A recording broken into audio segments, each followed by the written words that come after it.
This is Lansdowne ROAR, the voice of the fans, and this is the window preview. David Dunn here, joined by Conor McAvoy, and tonight we're going to be talking about the Ireland squad, the latest news on the Ireland squad. Of course, the boys in green face Bulgaria in Plovdiv on the 20th of March, and then, of course, 3 days later in Dublin. We've heard the two lads, their reaction to the squad, but tonight you're going to get mine. But most importantly, we're going to get yours. So, as always, guys, our ROAR faithful out there, tell us what you think of the squad. We're going to be talking all about that. I want your opinion, because that's what really matters. And I suppose your opinion matters too. Conor, how are you doing on this wonderful Sunday? On a slightly later program here that we're doing. Yeah, I'm all right. I was happy enough watching the Carabao Cup final earlier. Not much really gets me invested in English football anymore, other than really Irish lads, how they're doing, and seeing the demise of Liverpool is always quite good for us. So I'm all good. I'm flying. I'm happy out. Looking forward to a huge week of international football, which I think we can both agree we're excited on. But no, how are you doing? I'm very demise of Liverpool. They lost the final, right? So what happened to them midweek? They 2 games lost in 1 week. Yeah, that's a blip for Liverpool. That's a blip for United. That's just Tuesday. No, look, I mean, it hasn't been a good week for Liverpool. They went out to an excellent PSG team. Probably are going to win the Champions League this year. Actually, to be fair to them. No shame in that. They were the better team, and they were terrible against Newcastle tonight. Terrible today, anyway. But you win some, you lose some. But anyway, still the Premier League, isn't it? And you won tonight, I suppose, 3-0. Well done. Brilliant stuff there. All that matters is Prendy's not on. We miss Prendy. We miss Prendy. R.I.P. Prendy. Gone, but never forgotten. Well, we don't know where he is actually at the moment. Let me just take my little bottle of water down. He's probably in the ditch somewhere.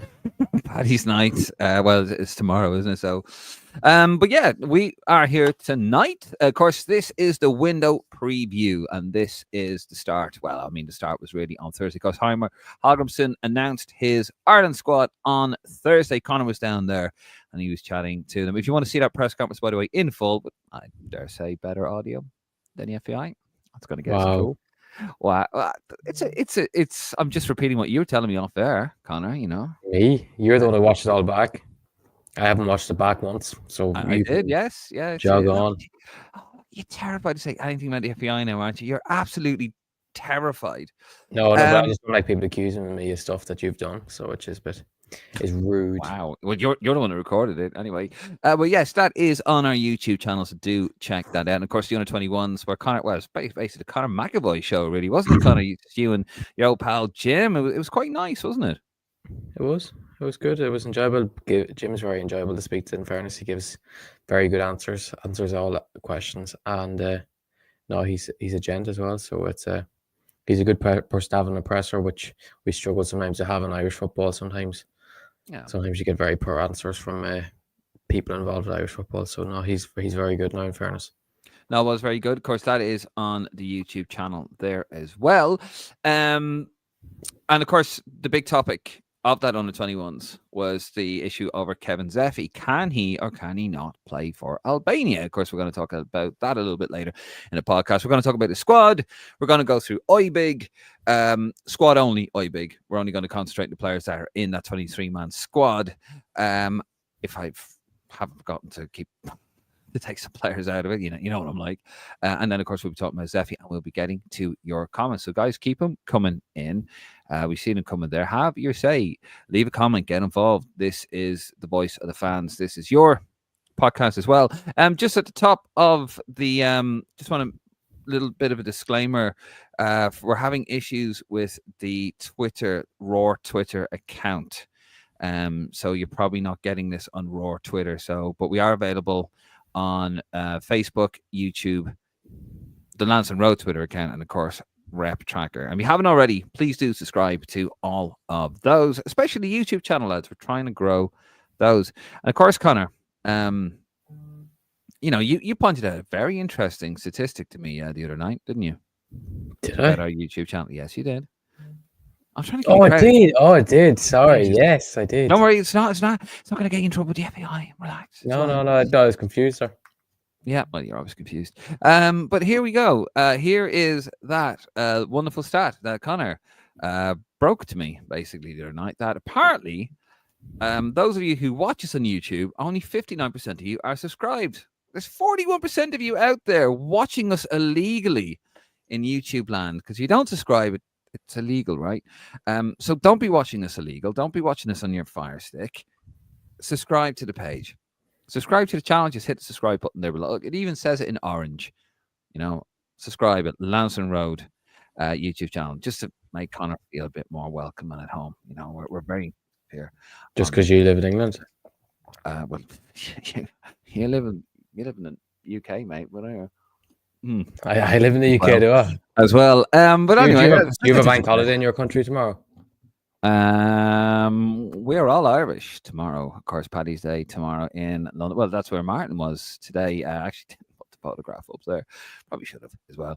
Anyway, so yeah, subscribe to the channel. Otherwise, I'm going to hurt Connor when he arrives. Are you showing up on mine tomorrow, or what are you doing? Have you booked your flight yet? For fuck's sakes! No. You still haven't booked. You I still haven't booked your booked my flight. flight. They haven't changed prices. They're still the same. So I just don't know what I'm doing tomorrow. Man, you're stressing me out. You're stressing me out. So you're just going to rock up my work tomorrow night, and then I'm going to have to bring you home. No. As soon as the stream's finished, I will have to before I go to sleep tonight. I will make my mind up with something. You promised that last night. I mean, children today, incredible. It's just stuff. I don't get stressed out like you because you're a fraud. How am I a fraud? Just a fraud. Wait till everyone hears your squad. Your squad that you thought should have been picked, and then. No, that I would have liked to have seen, but I knew it wasn't going to get picked. I knew Kirkin wasn't going to get picked anyway. But let's get back to the squad, folks. And I want to hear what you think of the squad out there. Are your comments coming in? I want to hear, are you happy with the squad? Who do you want in? Who do you want out? I want to hear from you guys out there. So here we are. Here is the squad. And you're going to get my take on it here. So the goalkeeper, of course, Caoimhín Gallagher. Commiserations today, Mark Travers and Gavin Bazunu, who apparently was fourth choice goalkeeper. I want to get Connor's thoughts on that. In defence, Matt Doherty, Jacob Bryan, Nathan Collins, Dara O'Shea, James Abankwah, Jimmy Dunn, Robbie Brady, Callum Odetta. Of course, this is Abankwah's first senior squad. Midfielders, Josh Cullen, Jason Knight, Will Smallbaum. Doubts over him, Jack Taylor, Finn Azaz, and of course, Mark Sykes, who did actually score over the weekend. Sorry for reading that. Yeah. Forwards, of course, Troy Parrott, Evan Ferguson, Adam Ida, Sinclair Armstrong, he was back in the squad. Mikey Johnson and Rocco Vata makes his debut in the senior squad. I have to say, I don't see any problems with the squad. I think it's pretty much what I thought it would be. I think some of the wishful nonsense that people like yourself, Connor, were coming out with, saying that you wanted John Joe, Patrick Finn, and Andy Moore in it, and all this. What bollocks are you talking? I was the one who said put Sinclair Armstrong in it. Well, yeah, okay, you're right about that. Yeah, but you know this. What I've been saying that the last 2 months.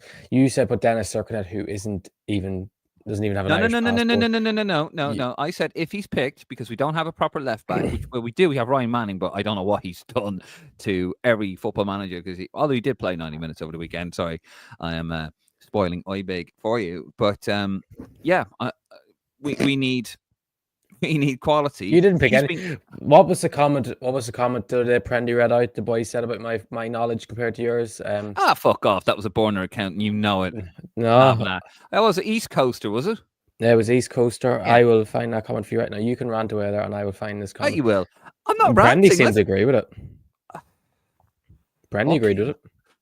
Well, Prendy's not here, so don't have to talk about him. Connor's. I was reading out to you. Connor's squad is based on deep knowledge, tactical awareness, and supreme intelligence. The other two squads, which means you clown, look like they've been put out together by football-hating grannies who've never attended or watched a game. The absence of Andrew Moran is a case in point. Thank you very much, East Coaster 636, and I'm going to follow him back on Rep Tracker. You weren't even following him, were you? I followed him back and being a legend. You're a fraud. hold on. I'm gonna put your squad up here. I have the graphics here. Your shite graphics. That doesn't even have the outer thing on it, right? Because it was desperation, the one I wasn't on. But we're gonna put it on here. So sorry for we're gonna put it across the screen, but unfortunately, you're gonna see it's not gonna cover the screen. Like there we go. So this is what you wanted, right? Okay, goalkeeper spot on. Ryan Manning, no sign of him. Midfielders, John Patrick. You wanted John Patrick and Andy Moore in there. Yeah, Absolute fucking cuckoo land there.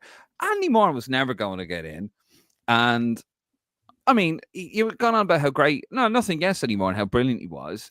He came on when we were 5-0 down in Wembley, yeah? Yeah. Yeah. When there was nothing to play for. Game was over. Spreading around like butter. Brilliant. Fantastic. Can barely get a game for Stoke at the moment. You wanted him in. John Patrick Finn, nothing against the lad, and I do see some potential there. He plays for a shit team in a shit league, let's be honest about it, League One. And yeah, he's never going to get in either. I think Heimer, and tell us what you think out there, guys. By the way, I see the comments coming. I'm actually afraid to look at those comments. Yeah, tell us what you think. And I think Heimer's gone for a decent squad.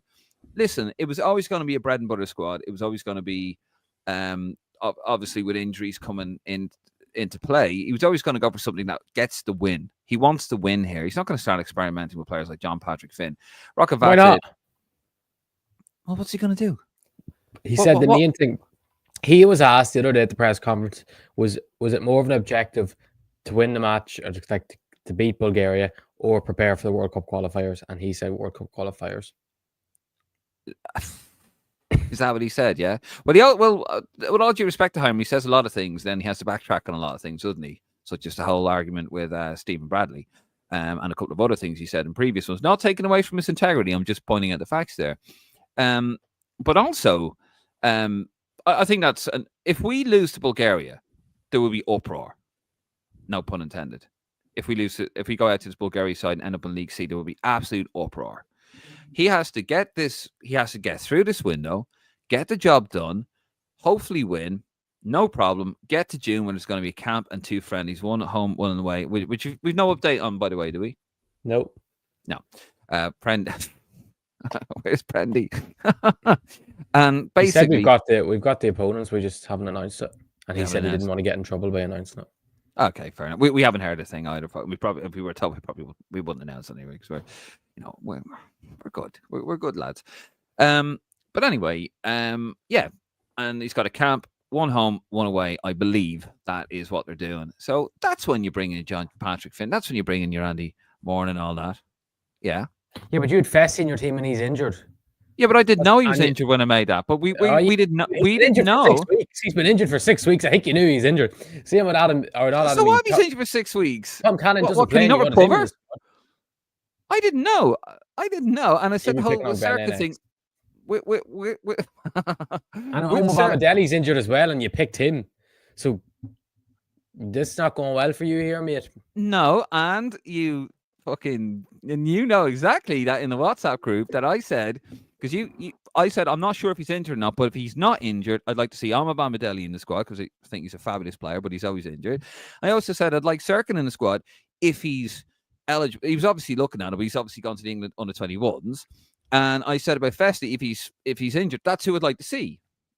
If he's not injured, but of course they are injured. And then I said to you about Obama that if he's injured, then Jimmy Dunn. And who got picked in the squad? Sorry, let's get that fucking down. Sorry, what? Who got? Yeah, Jimmy Dunn. Exactly, my namesake. So don't you fucking come in. See what I'm up against. Martin, come back. Goals forgiven. Why is that guy Kevin? Oh, just looking at some of the comments there. But anyway, I think it's a good squad. I think it should hopefully get the job done. Look, it's where we're at the moment. Just looking there. Obviously, Will Smallbone is a doubt. Connor, he didn't play. I wasn't sure. I put on the OBIG list that he wasn't in the squad, so I'm not sure because you don't really know some of our lads at the moment. Any update on him at all? Was there? No, he's a groin injury, there's no one seems to know. I was looking at the squad arrivals, and he wasn't in the squad arrival videos. But I was trying to think, is there anyone else from Southampton that would have been traveling with them? But Manning wasn't picked, so maybe it was just that he wasn't in. Because I seen a thing of Mark Sykes in the background, and I didn't put any of him or the Bristol City lads up on the video. So I don't know what the story is with Smallbone. I'd imagine he's probably going to be injured, to be honest, because if he got injured last week in training and I had a groin injury that ruled him out at the weekend, is probably an excuse for Southampton not to let him go for this week. Yeah, fair. Maybe your mate John Patrick Finn might get picked to replace him. But if he does, fair play to him. He just wouldn't be my first choice. Who was your first choice? Well, I said Malumbi, but he considering the injuries. But you were saying that he can't play because he's suspended for one of the games. He can't come in. I didn't know that was a thing. I did try to find some rules on that online. Well, it is. Do you know what it is? I thought there was. If you Google online how many yellow cards in Nations League this gets suspended, it says 3, and he's on 2. So I don't know how he's suspended. I don't know what, unless they change it for this campaign. But maybe I was reading the old Nation League's rule. But do you think it just would have came up the new ones or this campaign's one? Well, he played 90 minutes. So look, I'd bring Malumbi in if you're not going to. I think this Bulgarian team are quite a big team. They're quite an aggressive team. So you're going to have to match them. I don't get you, Dave. Why not call John Patrick up and just have him in the squad? Would you rather him or Alan Brown? Well, I mean, Alan Brown, I don't think he's not gonna. He will not make 2 games because he only played about 12 minutes, I think, something like that for Sunderland. As I glanced through, because he wasn't included in the I-Big, so he's not fully fit. Alan Brown, look, I know he's not the most gifted player, but he is the player for Ireland that does pop up against the important goals, whether you like him or not. I have nothing against Alan Brown at all. He's sort of like a modern day Ray Houghton. I'm not comparing him to Ray Houghton, but in terms of he always got the important goals. Well, I'm just saying. You like it. You don't like Alan Brown. I don't know why you're talking about him. No, I have nothing against Alan Brown. You don't want to be in the squad. Like, just play the young lads. I think just play young lads that get ready for the qualifiers. I don't think he's going to. I don't think he's going to do that. I think I don't think he's going to. He's not going to take a risk. He wants to he just wants to get through these 2 games, and I agree with him. Just get through these 2 games. And look, if Malumbi's out, all right, get John Patrick and see what happens. But he won't play. Would you rather bring Andy Morgan or Alan Brown? Right now? Yeah. Right now? Alan Brown. Right now. If I was a manager, I haven't seen it. I haven't seen it. That's because he's injured. But I haven't seen it.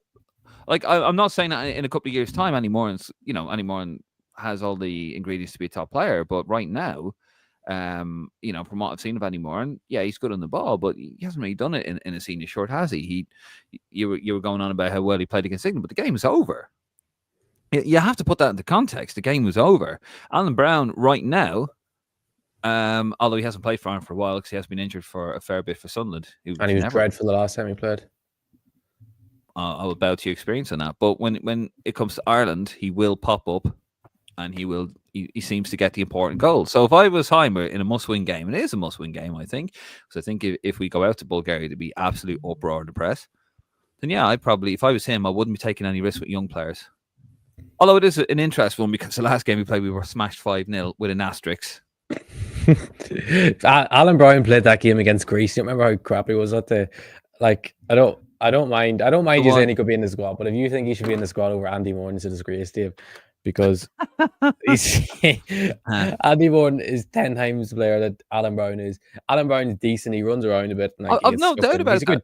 He's suited more to the championship than Andy Moran is. But I've no doubt about football ability. I'm looking at it from a manager's point of view with 2 games that are 2 must-win matches. I've no doubt Andy Moran's a better player than Alan Brown. Not doubting that at all. But this is not a game to experiment in. But it's not an experiment. He's been in the squad and he's played for Ireland. It's not like you're bringing in a lad that they haven't seen around the camp and they brought in. He hasn't really done it for Ireland though, has he? Where Alan Brown has had some awful games. Yeah, but Alan Brown's the best games I remember Alan Brown playing was he played right wing back. Was his best games he played for Ireland because he's a good athlete. He's good at running out about the place and getting stuck in. But that's it. Well, he was already against Scotland that day that Obafemi scored that worldie, but that's about it. Who is this Kevin Zefi fella on Twitter? Is that Must you? be, must be a burner kind of someone. Or a Bunner fake account. account, yeah. It's either you or Bill. No, it's not Bill. Bill would just do it off his own account. Now, if I've no doubt, as I said, Andy Moran's a far better player, but I think this is a game where he's going to go for experience, and that sort of showed. He's brought in Rakavata. He said it himself in the press conference, didn't he? That he's had a ton of injuries. We've loads of wingers injured. Rakavata, get him in. Obviously Scottish born. People were worried that he wasn't going to play for Ireland. Of course, we knew. You brought it to my attention that he was definitely going to be playing for Ireland when people were panicking about it. But I just think it's a no. Yeah, but sure, Rocco's barely played proof. over the last couple of weeks because Cleverly's a bit of a fraud. But Rocco's barely played over the last couple of weeks, and you could just bring in an experienced fella and play in the wing. Bring in CJ Hamilton because he has international experience. Bring him back into the fold. What are you smiling about? That's just a fact. It's your logic of why Andy Moran should be in the squad. I just don't think he's ready. Sometimes you have to take a risk. No one thought Ogbene was ready when he first came into the Ireland squad. True. No one thought he should have been in the Ireland squad. True. Stephen Kenny took a risk. As I said, I'm just putting if I was the manager and I've got 2 must-win games, they aren't going to be pretty. Just get it done, get the result, secure your place in League B, then get to the summertime. Then you bring in your Andy Morans. Then you bring in your John Patricks. Then you bring those lads in. You have a good look at them, see what they're about. And then, you probably then start phasing out your players like your Alan Browns and all that, just eventually throughout the next campaign. I just don't think some of these lads are ready. That's all. What's so interesting on your phone there? You keep that negative attitude now, sharing the video around on Twitter to share our video, to get out to our fans. What? Oh, okay. Good man. The video we're currently doing. It's not negative. I'm just being pragmatic. I mean, this... the way you're talking about it is just where we were Brazil or something from 1998. But anyway, you weren't even born, mate. But thing is, Bulgaria are going to sit back against us and try and be physical and try and low block, try and think. That's why we need creative players that can make things happen. If you were to play any more against these guys, they'd probably kick them 6 feet up in the air. But not modern football. You can't really. Maybe the way but not at home in Aviva, bigger pitch. Well, I'm talking about. Well, we need players to unlock things. I don't know. I think it'd be too much from Bulgaria. Some of the stuff we're hearing, it's going to be a bit of a tasty atmosphere over there in Plovdiv. Protect me, Connor. Right. So what do you think anyway? The squad? Are you happy with it? So, looking there, some of you aren't happy with me. Some people aren't Alan Brown fans. Funny enough, it's a shock, isn't it?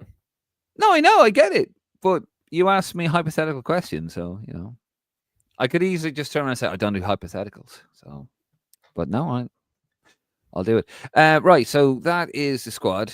So you happy with the squad, Connor? You think it's a good squad? The things I would have done maybe differently would be I would have probably brought in another midfielder, Andy Moore or John Patrick, just to have them in. I thought Jack Taylor making the squad, even though he done well the last time he played for Ireland, is a bit odd because he barely plays for Ipswich. And that's really it.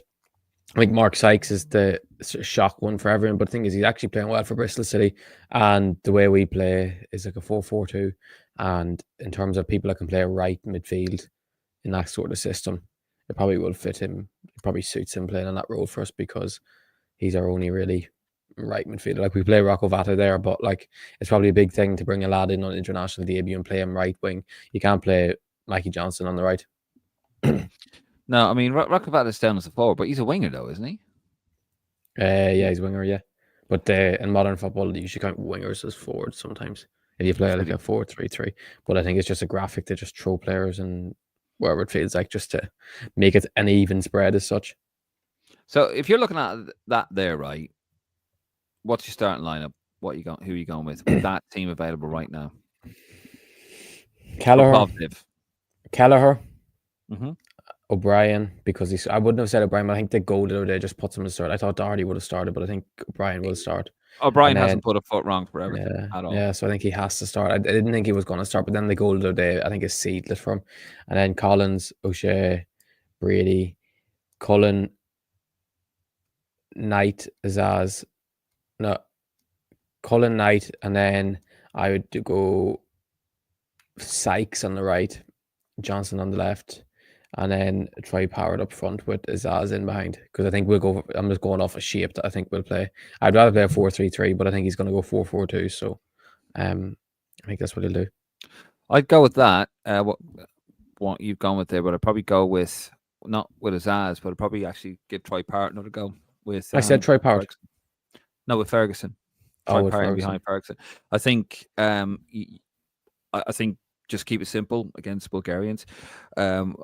You have to remember with this, with the time he's had with the players. I know he's had 3 windows with the players, and obviously this will be his 4th. You don't get a lot of time with players with windows. You need camps, and I think with this Irish team, just keep it simple, simplicity, nice and simple. Play with the wingers. You've also maybe, I don't know, maybe you'd like to see, like, Knight obviously is more about energy, isn't he? What do you reckon him maybe on the right?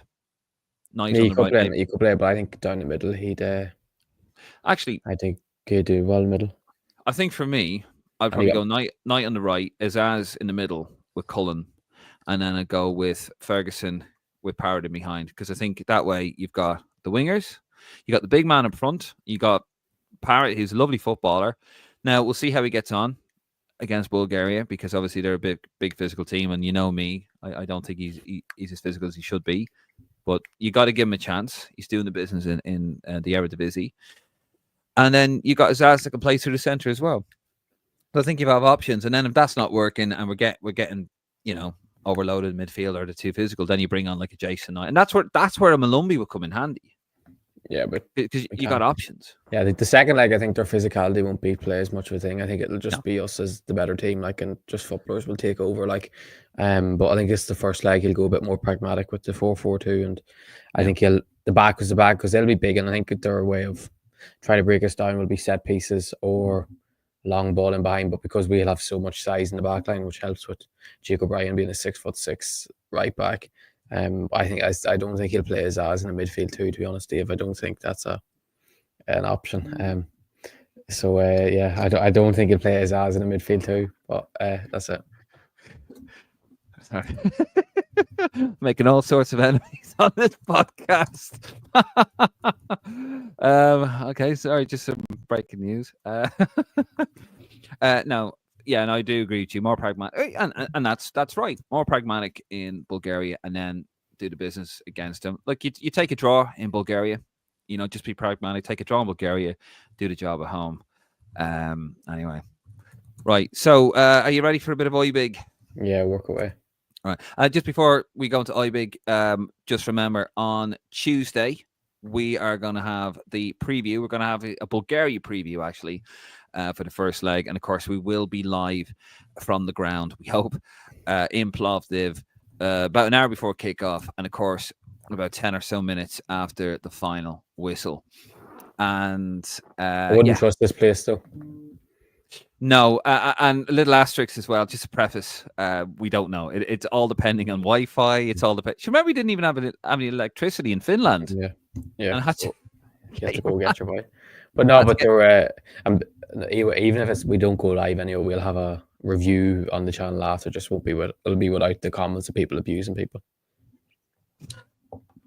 Yeah, and of course, then we have we're going to play a message from the SLO officer, Gary Spain, for some advice on fans, which is very important you listen to, by the way. Yeah, it's about 2.5 minutes. We'll do that before we get to the comments. But yeah, this is your place for the window. Lansdowne ROAR, of course, over on Facebook, Twitter, Instagram, and of course, lansdowneroar.ie, lansdowneroar.ie. And also, it's probably time to tell them, Connor, that you smiling little face there, texting your buddy. Yeah. What are you on about? Tell them about what's going on here. No, just of course we have a fanzine which is going to be released tomorrow. We have a little fanzine. I put so much work into that. You fucking no. Our good friend James Agnew, a writer over at Lansdowne ROAR, is the chief editor. Well, he's the chief writer. I'm editing the whole thing, but it's going to be this online, done in the style of the old 1980s program. Really excited about this. It's almost complete, actually. When I'm done here, I'm going to finish it off, and then we're going to have it ready on the website. Yeah, tomorrow. So anyway, that's that. Right, Connor, you ready for a bit of iBig? You with me now? You paying attention? Yeah, I'm getting stuck in. Yeah. The SLO video looks like a hostage video. What? The most recent comment. Just looking there. Okay, it's already a weird episode. This we're only fucking funny. 30 minutes. Everyone's out celebrating for Paddy's Day when we're stuck at home. Yeah, it's a bit of a quiet night tonight, so which is fine. It's Paddy's Day, isn't it? So it's cool. Right, let's have a look at the goalkeepers now. As always, if I've got it wrong, Connor is the adjudicator. So I am human. I'm very human, and he will correct me on it. So here we go. It's the goalkeepers. Queefing Callagher, 90 minutes in a 2 against Newcastle. For Liverpool, Mark Travers, 90 minutes in a. I thought I changed that. Cam Soon in 90 minutes in a 0-0 draw with Royal Antwerp. Sorry, that was actually a 0-0 draw with Luton Town with Mark Travers. I thought I changed it, but I didn't. So there you go. First fuck up of the day. Yeah, the goalkeepers. It was good to see Callagher lose, even though he's world class. It's good to see him lose. Also, just today. Oh, you pretend you should have saved that, you clown. No chance saving that. But anyway, what about the one that was disallowed? Disallowed, didn't count.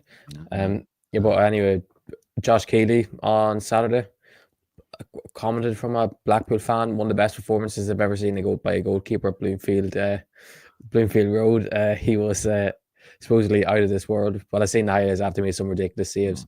I believe that more and more interest is coming into him now, and he had his best performance yet for Blackpool for Leyton Orient at the weekend. So I would get him in the Ireland squad in June, to have him in as our third choice in June, to get him in. 100%. What do you make of the manager's comment saying that Bazunu was fourth choice and that Max O'Leary actually left because of family reasons, I think? Yeah, he said his wife's having a baby. I don't know. Did he say it was fourth choice? I picked it up more that he just said Max O'Leary they would agree not to come because of his wife having a baby. But I presume that as I'm going to pick Bazunu, but since he has that situation going on, it's an excuse to say, I'm leaving you out for this reason. But imagine when you're third choice keeper and your wife's about to have a baby, you might want to think, oh yeah, I might sit this one out because I'm not going to play like. Roy Keane wouldn't like it. Roy Keane wouldn't like that. Right, let's move on to the defenders. Yet again, Connor, correct me if I'm wrong. I'll correct myself. Matt Doherty, 90 minutes in a 2-1 win over Southampton for Wolves. Jake O'Brien, 90 minutes and a goal in a 1-1 draw at West Ham. Good boy, Jake. Nathan Collins, 90 minutes and a 2-1 win over Bournemouth for Brentford. Darrell Shea, 90 minutes as right back in a 4-2 loss against Nottingham Forest. James Abankwah, 79 minutes and sent off in a 1-0 loss to Oxford. A bit of an ill-tempered game. Jimmy Dunn, 90 minutes as a right back in a 2-2 draw with Leeds. He's in the squad, obviously. Robbie Brady, 45 minutes and an assist in a 2-1 win over Portsmouth for Preston. And Colin O'Dowd, 90 minutes and a 2-1 win over Blackburn for Cardiff City. Abankwah, your boy, sent off. What happened there? Don't know. I seen someone say he shouldn't have been sent off. They were very harsh, two yellows, but he probably shouldn't. I suppose it's one of the ones you say you shouldn't have made that tackle. You're putting yourself at risk, but it wasn't a sending off. But anyway, he'll miss one game. He's still been unbelievable for the club since joining. So I don't think it'll affect him too much. I think Watford fans are happy enough with him. I think he's the type of fella that they'll say, he'll learn from it and move on. He's still very young. He's deserved this Ireland call up. I think we've been saying for a number of weeks now that his form at Watford had to be rewarded with a call up, and you won't look at this one as a risk bringing him in because of how well he's playing. I don't think. No, I don't. And he's shown from day one. Literally his first game for Watford, this boy's up for it. He doesn't shirk a challenge at all. Hopefully, he doesn't become a liability, because you can go too far the other way. But no, he looks a business, James Abankwah, and that's not a risk at all. Right, let's move on to the midfielders. Josh Cullen, 90 minutes and 2-0 win over Swansea for Burnley. Jason Knight, 90 minutes and 2-1 win over Norwich. That was a Friday night game for Bristol City. Will Smallbone not in the squad. We believe he's injured with his groin, so he could be a doubt. Jack Taylor, 4 minutes in a 4-2 loss against Nottingham Forest Ipswich. Finn Azaz, 90 minutes in a 0-0 draw with Luton for Middlesbrough. Mark Sykes, 90 minutes and a goal for Bristol City in that 2-1 win over Norwich. Just seeing, I actually took some notes. I'll take this shit very seriously, actually. On the players or on your squad? No, the players. I don't need notes, baby. It's all up here for that. Midfield, of course, Jason Lumpy played 90 minutes. And of course, your other boy, Boston Lawal, still. You got very petty on Ref Track, didn't you? Went, that's what you get for not playing Boston Lawal. No, that was on my personal account. I wouldn't put that on my Ref Tracker because people started abusing me on that. I just put a personal account. But was I wrong? I don't know. I didn't see the performance. Stoke are dog shit. They are the worst team to watch in the world. Oh my God, they're painful to watch. They just hoof the ball up, and no wonder Andy Moore stopped playing for them at the moment, because if you play as a number 10 or even anywhere in midfield for them, you're not going to get the ball because it's hoof ball. They're crap. Also, somebody didn't make the squad was in that game. Idemo Maku. He was unbelievable. He was very, very good. First half, he was excellent, and then he kind of tired out because he's only just back from injury. And he was a menace the whole time he was on the left wing, up and down, taking men on. He nearly got an unbelievable assist. And I think if he would have came back from injury maybe 2-3 weeks earlier, it would have put him into with a shout of making this Ireland squad, which because of the lack of wingers and the fact he's playing well. But unfortunately, probably came a week or two too late to put him in the Ireland picture just yet. But maybe in June if he keeps up this form, because he was excellent for Millwall at the weekend. And he started over Connolly because Connolly's more of a left wing option, and he's starting over Connolly now, which is a good sign for him, bad sign for Connolly. But whatever happens in Plovdiv and in this window, I think June is going to be really exciting. I think it's going to be very exciting. Keep in mind, this manager, as I said, has had him for 4 windows. He hasn't had him for, well, this will be his 4th. He hasn't really had much time to work with them, and I think June is going to be brilliant. I really am looking forward to that with some of the players on the fringe coming in and having a proper look at them. Anyway, let's move on to the attackers. By the way, who would you bring in if Will Smallbone is ruled out, which is probably looking likely?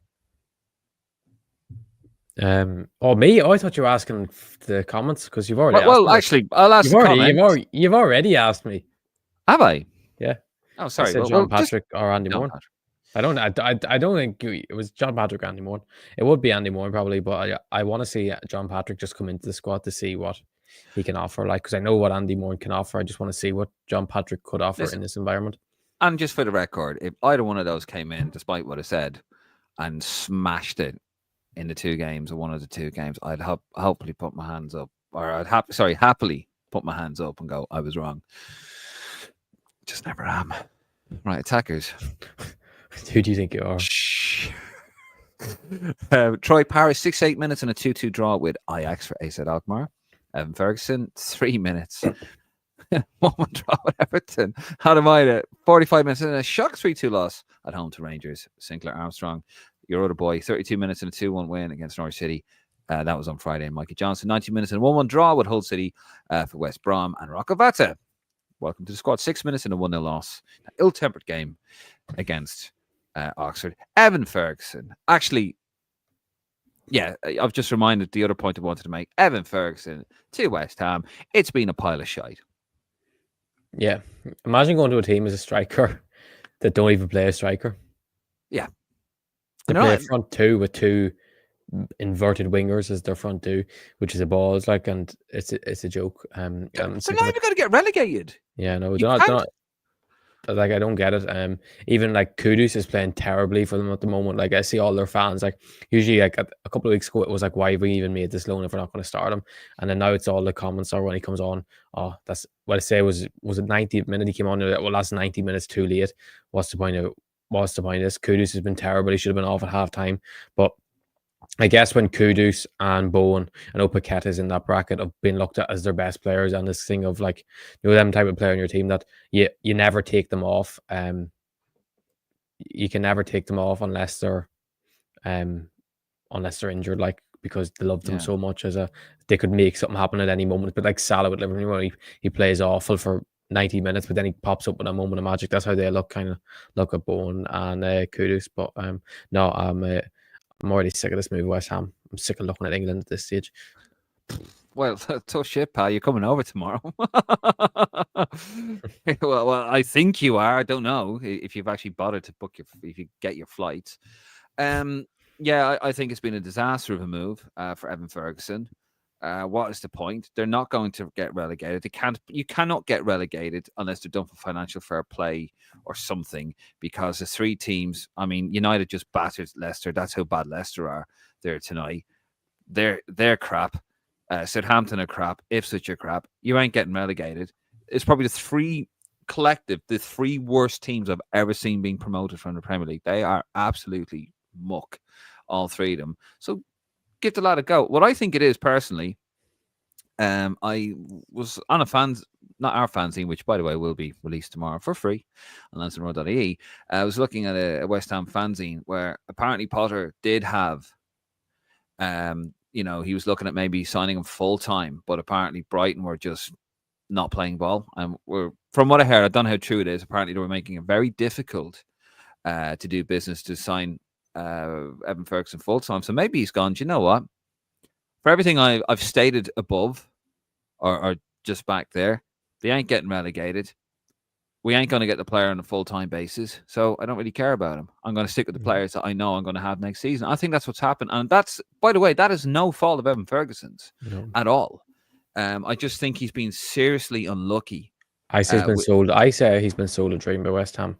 I know it's only usually a sold dream by permanent move, but I say he's been told you're going to come in and be our starting number 9. Almost because he came on the first game against Brentford. Like if anyone remembers, first game against Brentford, he came on at half-time, and that's kind of like thing when you bring someone on at half-time, that's thing of I want to get him embedded into the team, and like he done really well. Should have got an assist. Kudus missed an open goal, and then the next game he just stopped playing him against Arsenal away, and I think wants to beat Arsenal, he's kind of stuck with the same thing since. It's just frustrating, like, because West Ham, like, Potter just seems like Potter's a good manager, but he likes his hipsters way and the thing. He tries to like overthink things at the time. When you look at him, it's like just play Evan. Like it's doing our head in. Like, and now when you see Ferguson come off the bench, it's kind of like a thing of it's like he's shitting himself because he knows he only has such a limited time on the pitch to try and make an impact and make an impression. Like the only way he's going to start really over the next few when he comes back after the international break really is either he comes on off the bench and he scores a goal or two to really put pressure on Potter and be like, yeah, you need to start this lad, or West or Kudus or Bowen pick up an injury. That's the only way I can see him starting again, because he, as you said, Potter doesn't want to change things at the moment. Even though Paqueta looks like he could get banned from football for life, he'll continue to play him. Like, yeah, and that's such a shame for Evan. Like, I mean, these are really formative years for him. This is where he's learning his craft, and he's just wasting time, man.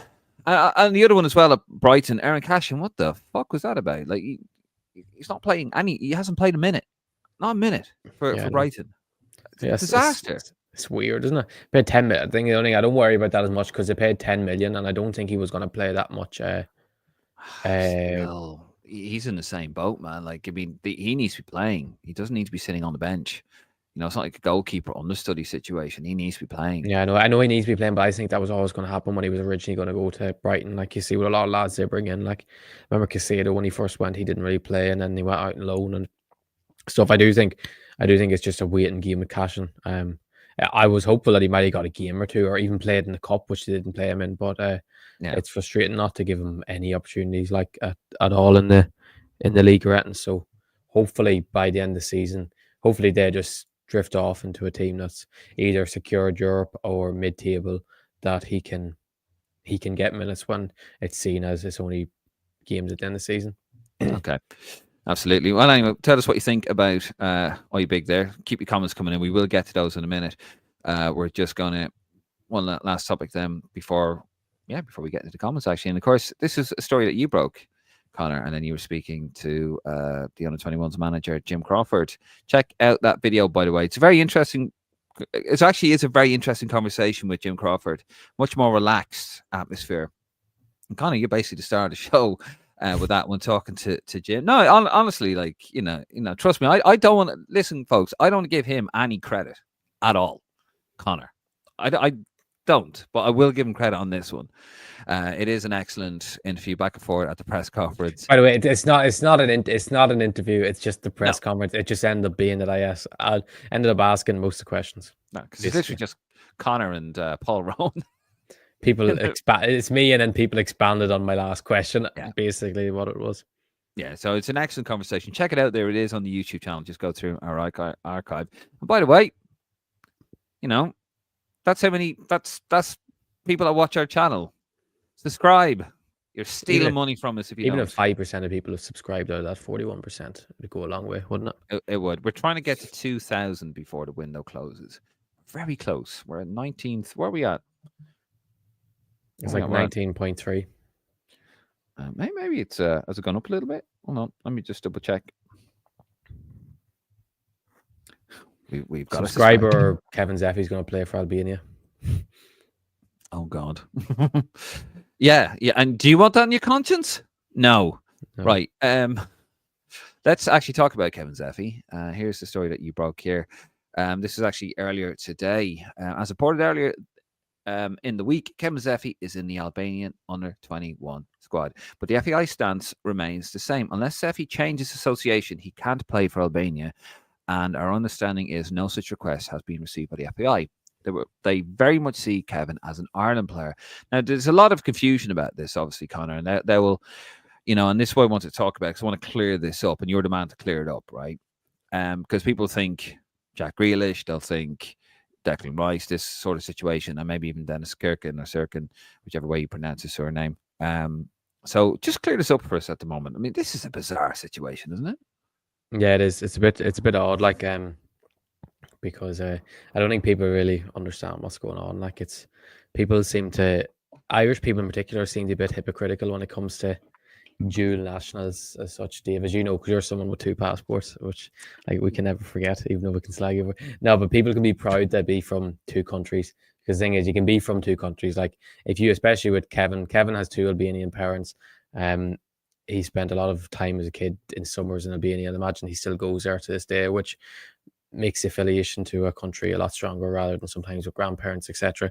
And people seem to think that because he isn't in one Ireland squad, he wasn't picked, and he's decided to go play for Albania this month, which is for the benefit of his career. Because when you look at it, Kevin's trying to sort his club career out, which is the most important thing anyway with a young lad, because a club career creates an international career.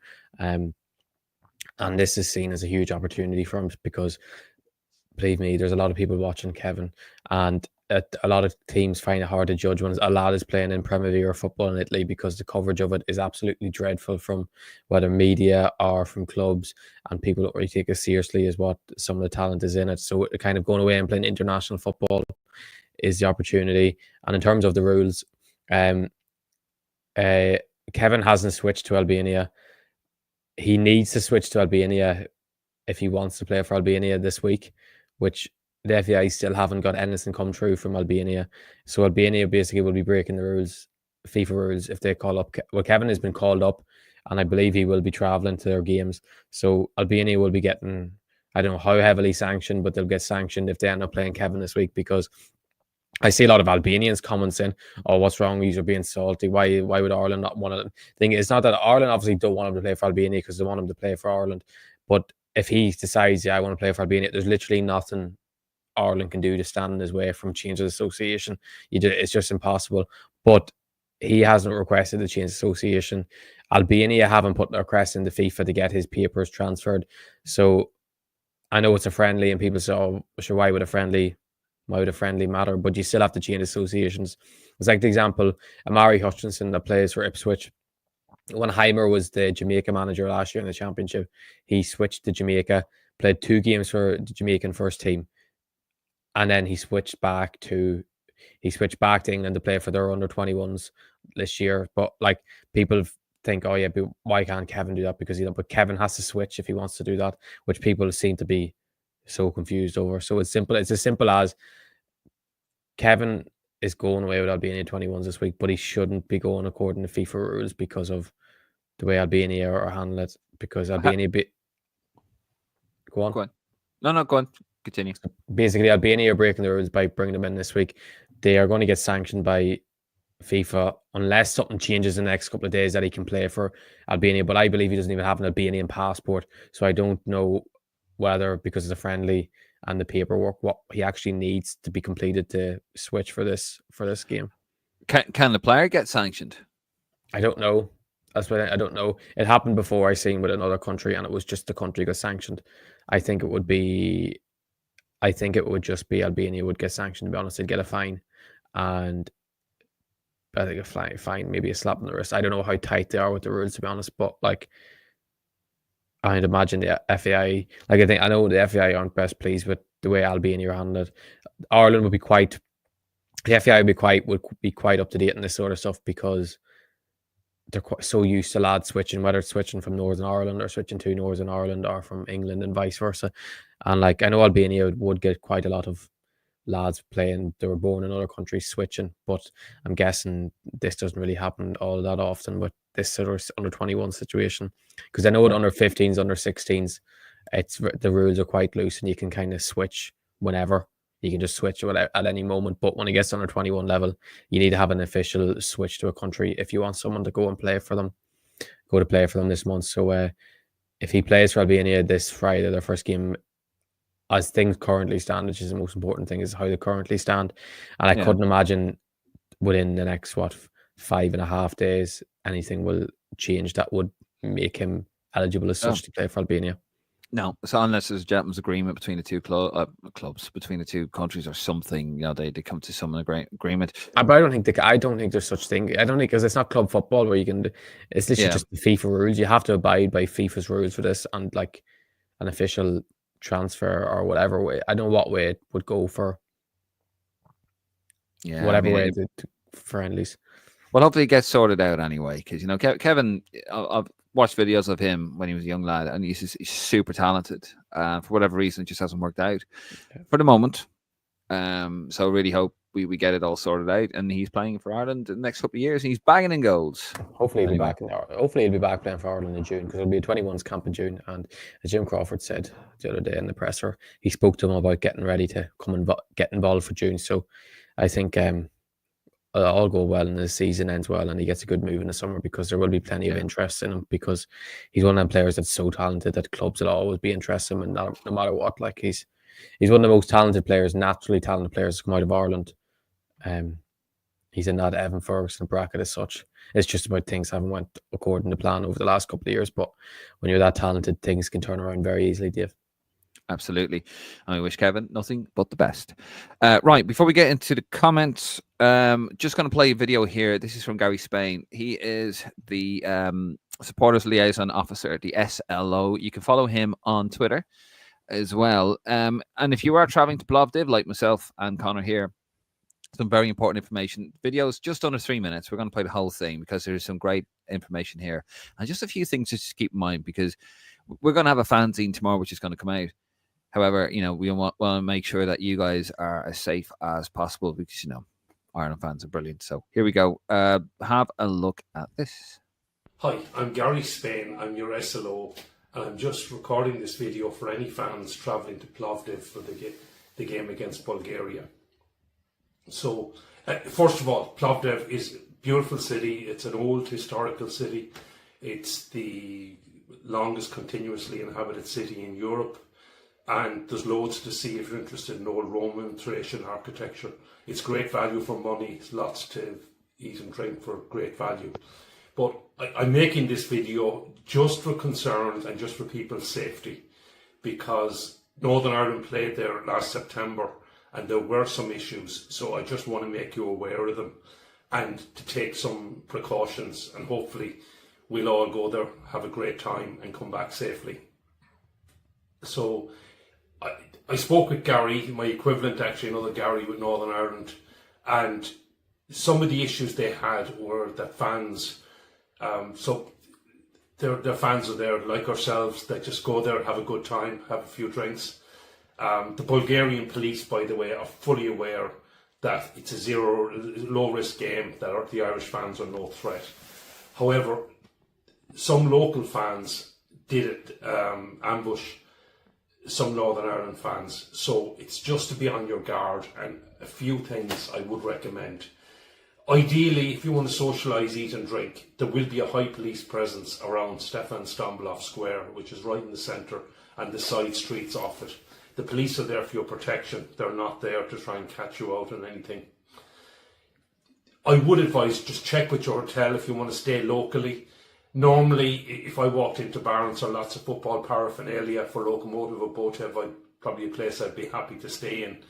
Probably best avoided in this case. They may be considered holy ground. It's just be careful. Get some advice from your hotel, and please, when you're heading home, please try and get a taxi. A taxi should cost less than €5, maximum €10 to go anywhere in Plovdiv, and just from safety, get a taxi. Stay in numbers.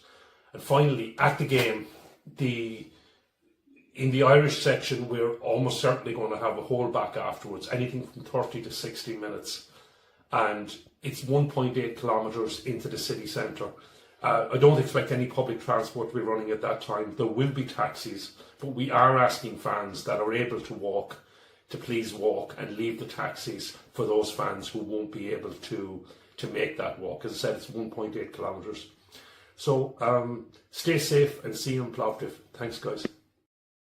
Thank you, Gary. Gary, of course, the SLO officer for the FAI, with some excellent information there and advice. Of course, stay in numbers, because look, Bulgaria, I've heard, is a lovely place. James, who writes in the fanzine, James Agnew, by the way, friend of the podcast, who I'm sure will be listening the day after, because he's also out on the lash, like most people, drowning his sorrows, I'm sure. That's today's result anyway. Yes, he was there a couple of weeks ago, and he said it's beautiful, but football does funny things, folks, to people. So just keep that in mind and be safe. And you see Connor and myself walking around, say hi. We will be vlogging everything over there. Vlogging, not vlogging. Martin isn't coming. Right. Let's. Yeah, no, we love Martin wherever he is. He's also probably not watching till tomorrow, seeing what he's saying about me. Anyway, right, guys, let's get into it. Let's get into your comments. Of course, just a quick reminder, if we haven't already, please do subscribe to the page. It really does help. And yeah, and also head over to Lansdowne ROAR.ie. It's pretty good. It's a good website. It's getting better. Right, here we go.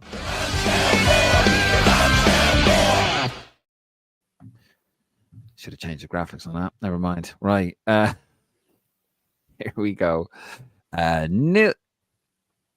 Nick Khan. I wonder how many players will pull out of the games and be fully fit for the clubs. How you doing, Nick? Over on the YouTube channel. I mean, it's a competitive game, Connor. I don't see that happening. Do you? I mean, Will Smallbone could be out. Obviously, he's injured at the moment. So, yeah. I'd imagine everyone else is going to travel. Yeah, just Will Smallbone. Will be interested to see who comes in, but I do reckon Andy Moore, maybe, I don't know, maybe Conor Coventry. Not a League One player or past that, I think. Even though Coventry's he's actually doing very well at Charlotte at the moment, but like, not League One players, please, God, no. Even though you make me put him in the fucking high big. Baylor. He got called up for a national team, so you have to. And you just want me to do more work. Slave driver. Baylor, beauty ditsy goal against Grimsby. Good man, Baylor. Grimsby, did you see it?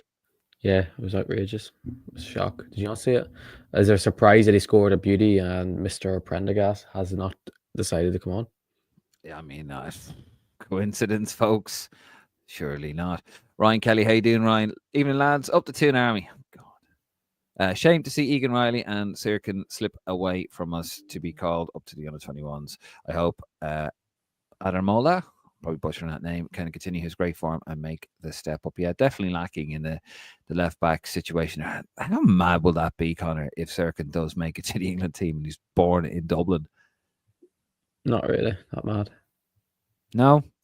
Not really, to be honest, because it's just he was born in Dublin. Like, there's nothing else Irish about him, really, because like, I don't know if I don't think he considers himself Irish, to be honest, but I have a funny feeling, Dave, he was on the verge of being called up by either Ireland or Latvia, because he was a pretty poor form for Sunderland there. He was dropped a couple of games, wasn't going well for him, getting taken off in games. And then all of a sudden, when he's in bad form, when like the start of the season, he was considered the best left back in the Championship, and all of a sudden he's playing poorly, and then he gets brought up to England 21s. Seems to make me think that he was on the verge of switching. And the thing is, he can probably, even if he doesn't make the England 21s in the summer, or makes the 21s, and he plays them in the Euros, I think the rules will still change. Like, remember the rules was on about the 21s caps won't count, and he could end up switching to Ireland or Latvia. Like, but no, it's more Egan Riley, because I think Egan Riley, because he's already played for us before at under 15, under 16 level. Like, so. I agree with you there in Circle. I do think he was maybe on the cup. Oh, they were looking at him and Egan Riley when he went to, it was Sunderland and Burnley game, wasn't it? In Turf Moor, I believe, and or wherever it was.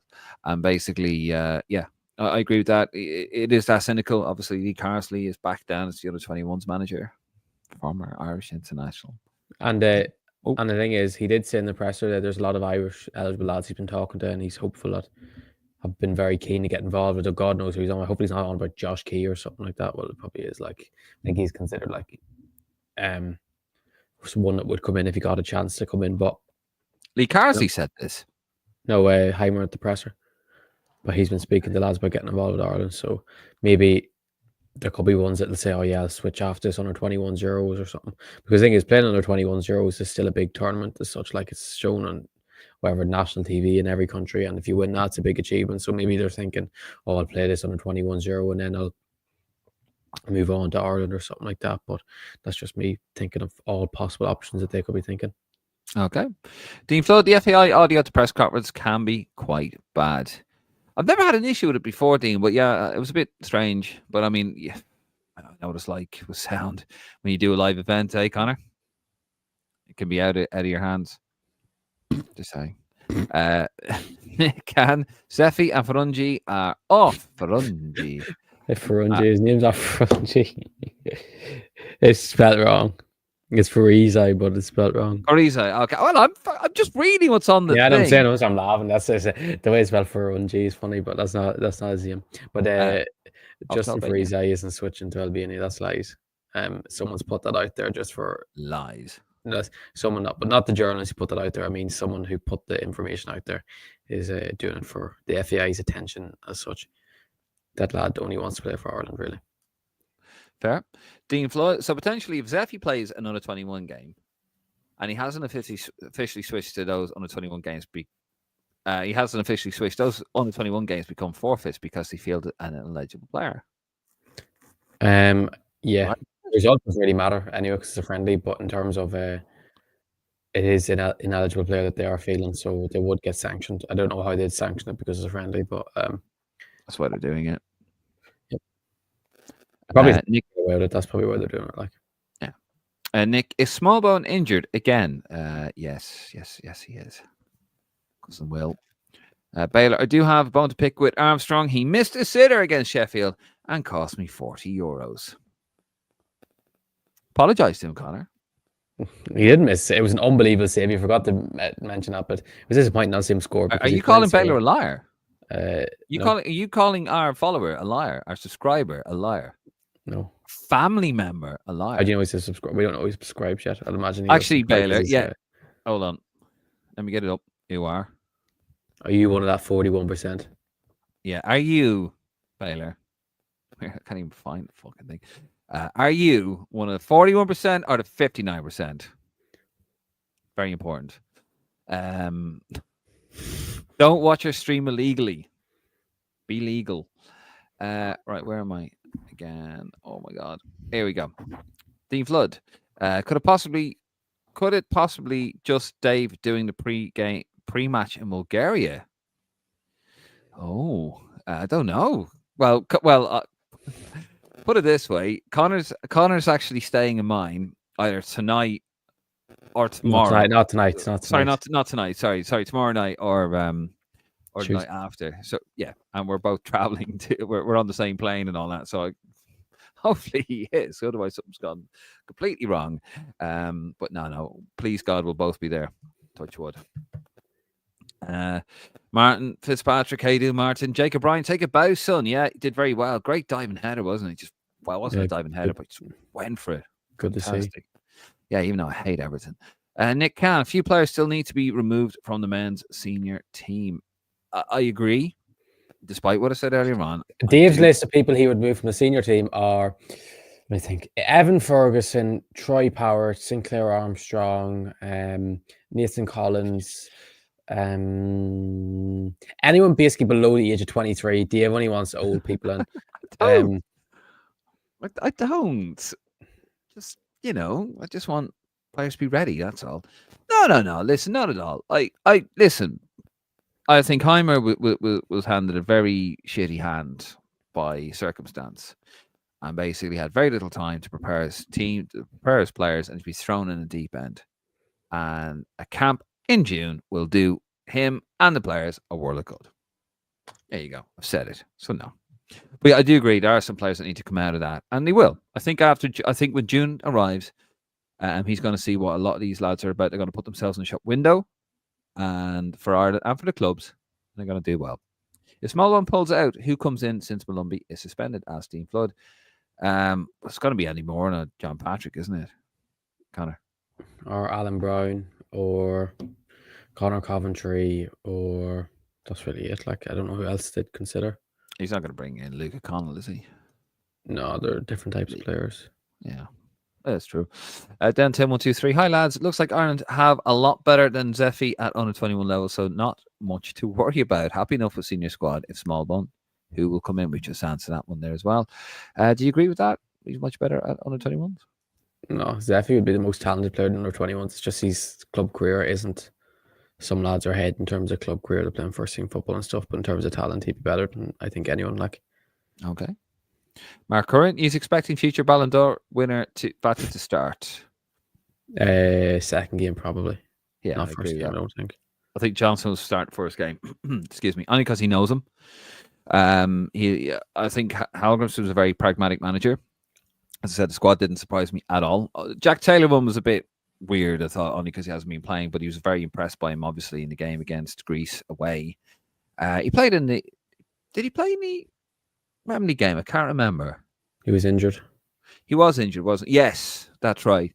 But he was excellent against Greece, so he probably remembers that, and that's why he went with him. So, anyway. But yeah, I think Vata will definitely play the second game. Baylor, woke nonsense putting O'Dowda over Manning. Yeah, what has Ryan Manning done to... It's just he hasn't. They just seem to go with experience in that position. And Heimer said we are strong in that position, probably because we have an option that's not a Premier League player not making the squad. But it's disappointing. I say Manning is very frustrated over his situation with Ireland because, like, I know when he's played, he hasn't really shone, but he probably thinks he hasn't really got a fire crack at the wheel. Like, he hasn't got a consistent. I know you don't get consistent game time in international football because you play 2 games max in a window, but he's never even got the 2 games in a window or played I'd say even 90 minutes, of course, 2 games. Fair.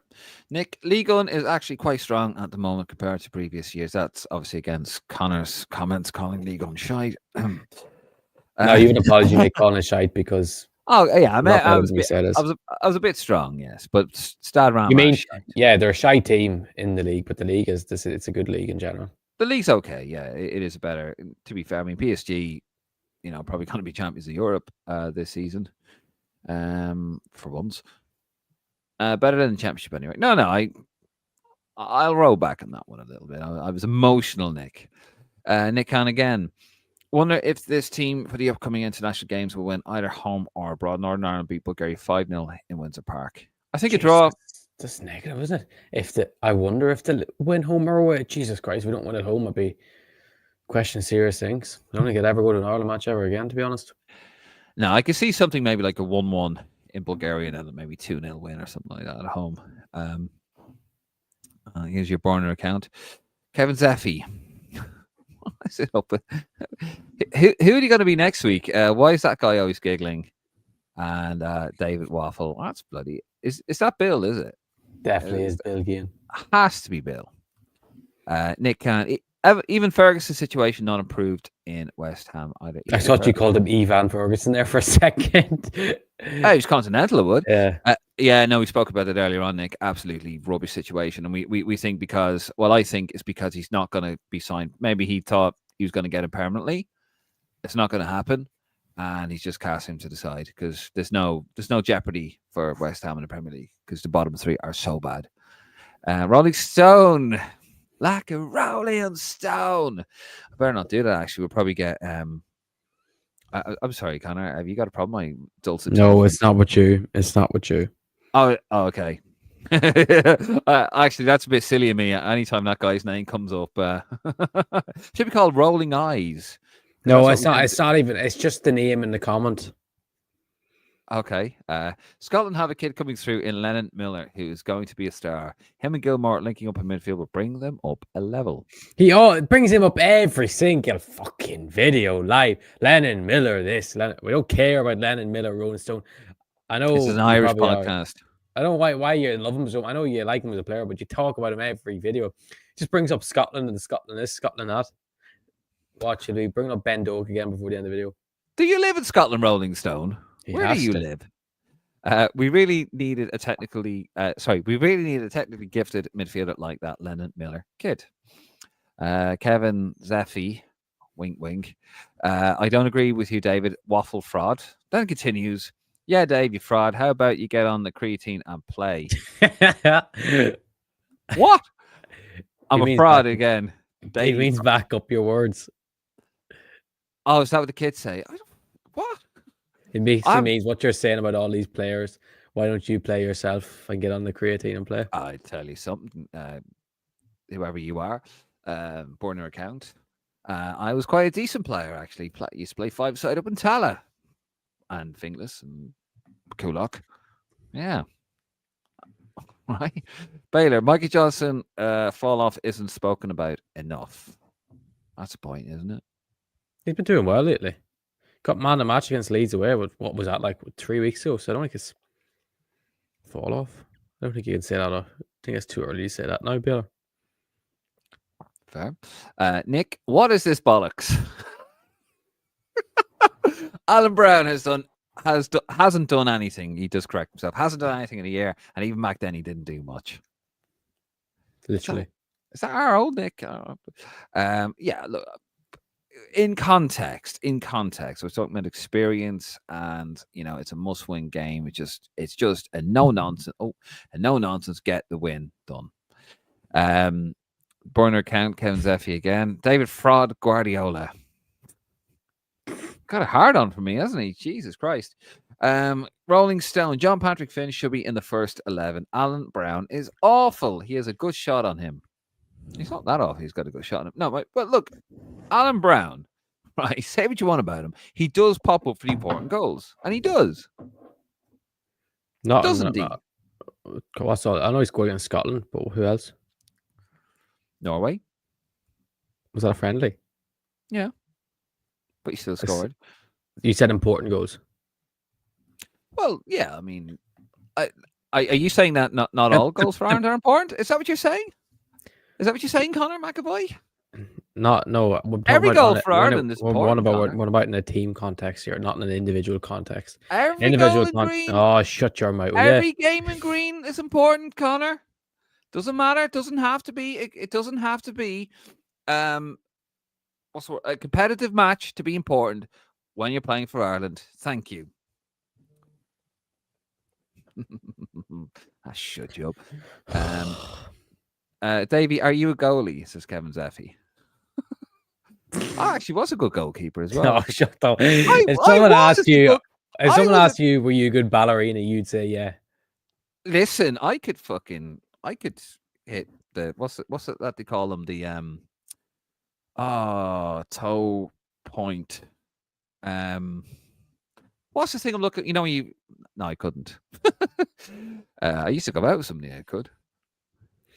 Right, go on, but yeah. No, I was actually a decent goalkeeper back in the day. I was good. I was a good goalkeeper. Nick Han, don't beat Bulgaria, then it's Group C and no chance to get to the World Cup. Exactly. So he just that obviously dispels the myth. that going down to Group C would be good for Ireland to qualify for the World Cup. It actually wouldn't. I know, Connor, you spoke about that in the past. It really wouldn't be with the permutations, and that's what I'm saying. He just wants a nice. I don't think it affects this World Cup though. You just have to concentrate everything I say, don't you? It doesn't, because this World Cup goes off because we haven't done good enough in the Nations League anyway to get basically secure a playoff anyway. It would have to be, I think it's like the next Euros as such a World Cup period that it would affect, if you get me. Because this one's already sealed off, lads. That, like, was it Wales who ended up winning their group in Group B? I think they're pretty much guaranteed a playoff from that. Like, our whole qualifying will end up finishing is based on finishing top 2. But in general, yeah, we can't be losing the Bulgaria and getting relegated. Like, fair. Rolling Stone. Annie Moran has been dropped by Stoke. The Stoke fans hate him. Moran's confidence is shot. He is going to have to go the Wes route to make it in the Premier League. He's going to have to go down to League 2 to come back up. That's what Rolling Stone's saying. I'm not answering that. No. Typical snowflake. Downtown 123 would consider Killian Phillips or Connor Coventry, as both players are playing regularly, to replace. I presume that's to replace Will Smallbone. Killian Phillips. Did you see his goal at the weekend? No. Outrageous goal, unbelievable goal he scored for St Mirren. He's on loan from Palace. I think they have an option to buy in this summer. I think, but I think he's shown this year he could make a step up to a higher level than that, because he's been brilliant. Like, and he's that type of strong, fast, athletic midfielder, and you can tell he proper loves his country. He's a very proud Irishman, so it would be great to see him if he could break through into the Ireland senior setup.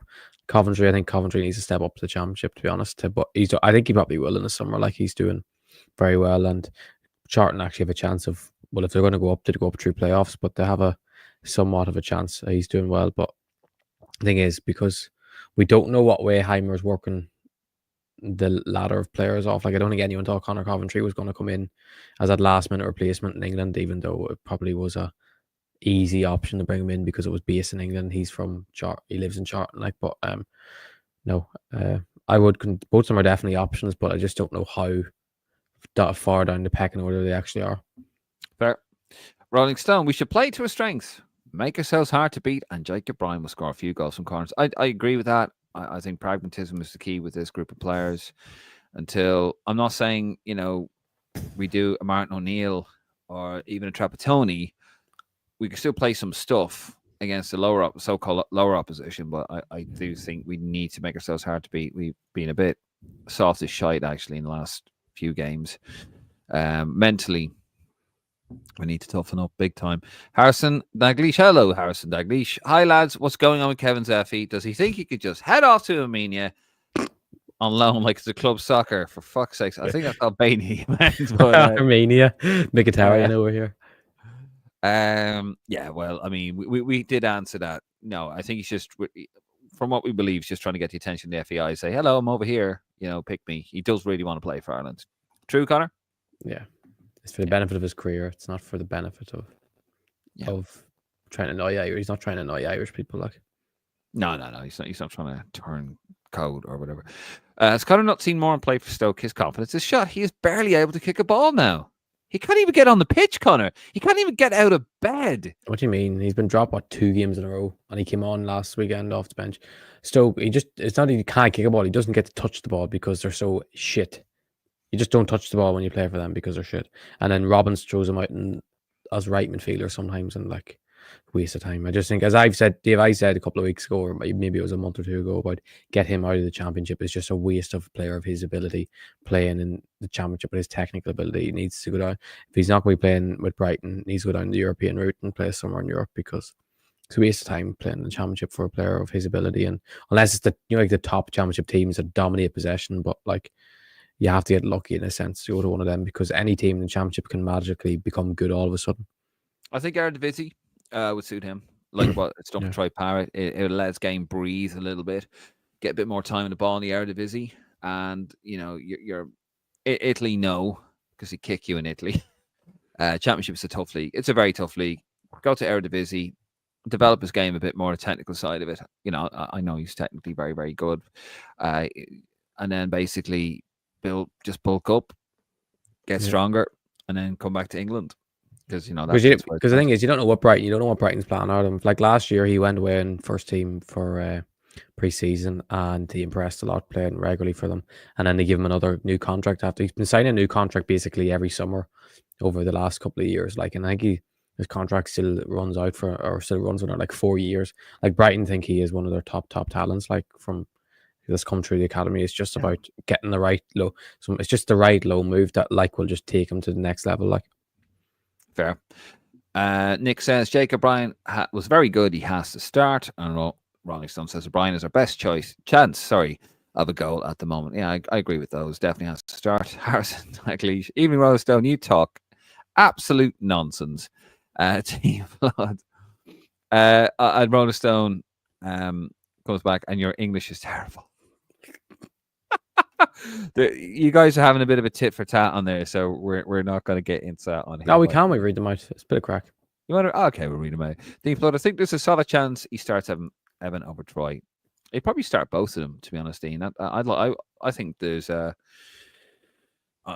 Azaz in behind Whoever Ferguson or Paris actually could work as well. But if you wanted to get the two lads, but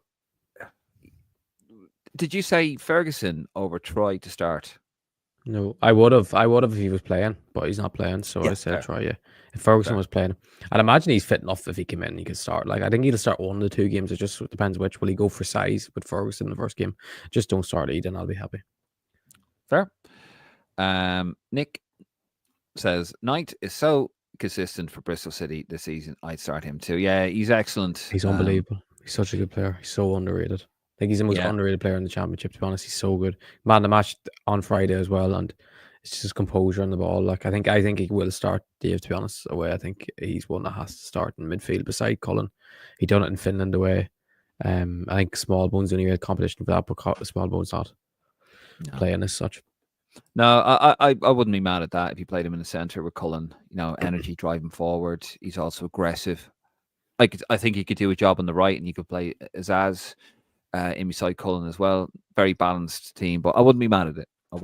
He's an excellent player, Jason Knight. Kevin Zefi. Would you not have put Jay Cork in there instead of Brown? Davy now. It's Davy, is it? And he says, David. What are those sirens? Is it a spud? I don't know what that is, what emoji that is. I need to go check on Twitter. Fuck knows. I don't even know what Jay Cork is. I don't know. Neither do I. I don't have a clue who that is either, to be honest. Rolling Stone. I may talk nonsense, but unlike most on here, I actually realise it. I don't think you have the self-awareness to realise that you talk through your arse.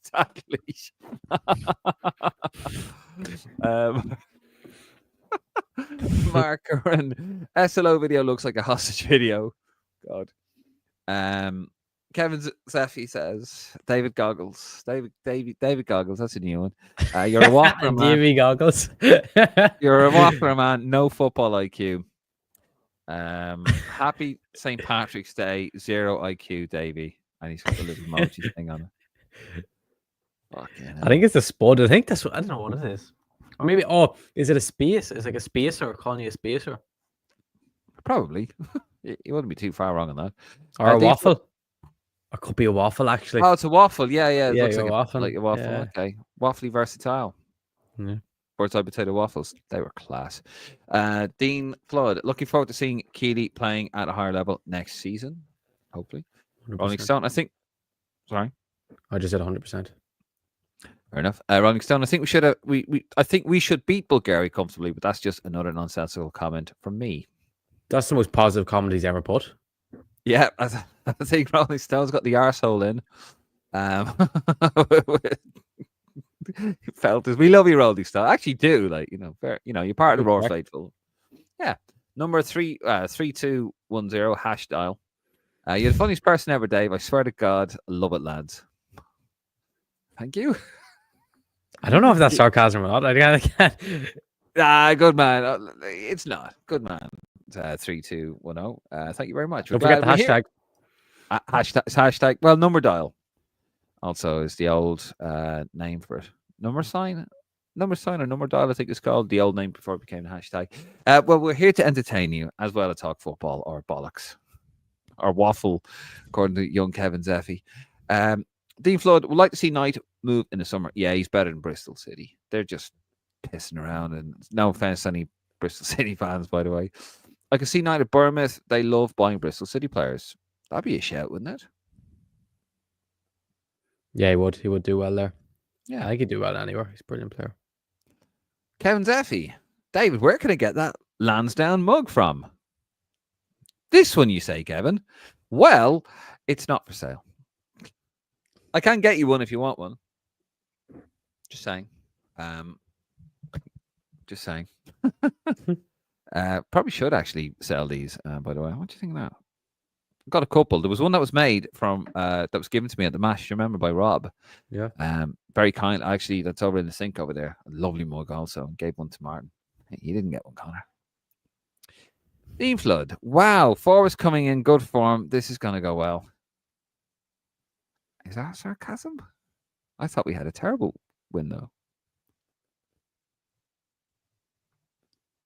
Is it? It's a sarcasm? It's sarcasm. All the forwards are scoring. Has to be. Rolling Stone. Connor, you cannot excuse Moran's awful performances for Stoke because it's the championship. Harvey Elliott played in the championship and he tore it up. Hold on. And one more. A poor workman blames his tools, Connor. No. Don't want to respond to it? What is your response, Connor? Not every player. There's been a lot of players who went to the championship and not done well and known. The thing is, he was doing well at the start of the year, if you remember, when they actually could play football, and then they sacked all their managers, and now they play old school 1970s football, and how he's meant to do it. Okay. Nick, Joe Hodge finally starting a game for Huddersfield and did very well. Yeah, it's good to see. He should be playing at a higher level. He's one I think should be going to play abroad, as well. He should be looking to go down the Josh Cullen route. Fair. Go to Anderlecht. Go abroad. Nick, Ferguson was supposed to come on in the 60th minute, but then West Ham scored and Potter went defensive. That makes sense, actually. Nick, thank you very much. Did he actually? He must have said that. I'm guessing he must have said that in the presser after because he must have been asked about lack of minutes.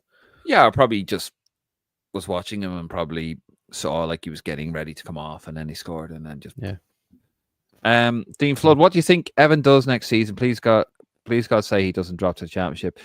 Fire his agent. That's what I'd be doing. No, I kid. The thing is, he's a super talented player, and I don't know, this Hurtzler guy just doesn't fancy him for whatever reason. I don't think he's done anything wrong. I've heard no reports of ill discipline, Connor. We haven't heard any reports or anything like that. I just think he's been, Dean, honest to God, I don't make excuse for players. That's Connor's job. I really think he has been incredibly unlucky. I really do. Kieran Kelly, big week for Irish football. Nathan Collins and Jacob Bryan can be Ireland's centre-back partnership for the next 10 years. Keep up the great work, lads. Thank you very much, Kieran. We do appreciate it. Although I do think for now he's going to play right back because we don't have a right back, really. Well, actually, we've got Darrell O'Shea playing right back. We've got Jimmy Dunn playing right back. And now Matt Doherty playing right back. Anyway. Sam Hendrick. Kevin Zefi hasn't played men's football in 5 years. It's time to forget about him. If lads aren't committed to the cause, then forget about them. Quickly on that one, Connor? Nothing. We already spoke about it 20 times already. So I think we've got the point. Or what we've said, not to. I know people are saying, but they're coming back onto it. Delaney Studs. Was the move to Leverkusen ever actually on, though? For Evan, I'm not sure anyone outside the Premier League would have afforded his wages / loan fee. It was on, wasn't it? No, it was as good as it was nailed on. It was actually happening. It was as good as done. But I imagine, I don't know what the loan fee would have been. Maybe the loan fee might have been less, but I'm sure they would have covered his wages. Fair. Hope Evan scores against Bulgaria and gives Potter more reasons to blame, says Nick. Dean Flood, do you think a player accused of putting in poor performances to win bets would get dropped? The lad at Paqueta is at West Ham. Yeah. Getting yellows on purpose. It's bad, man. And their wages, Baylor, what championship team will Obafemi play for next year? Not even being a mainstay at Plymouth. He's destined for League One, and hopefully he picks up form. Probably sad to see, isn't it? It's very such a likable guy, but like Jesus Christ, he's letting his career go the way to nothing. Like super talented. That goal against Scotland, arguably the best goal scored by an Irish player at the in Viva. in Lansdowne ROAR. Definitely. I mean, it's up there with Lee Miller, John Sheridan against.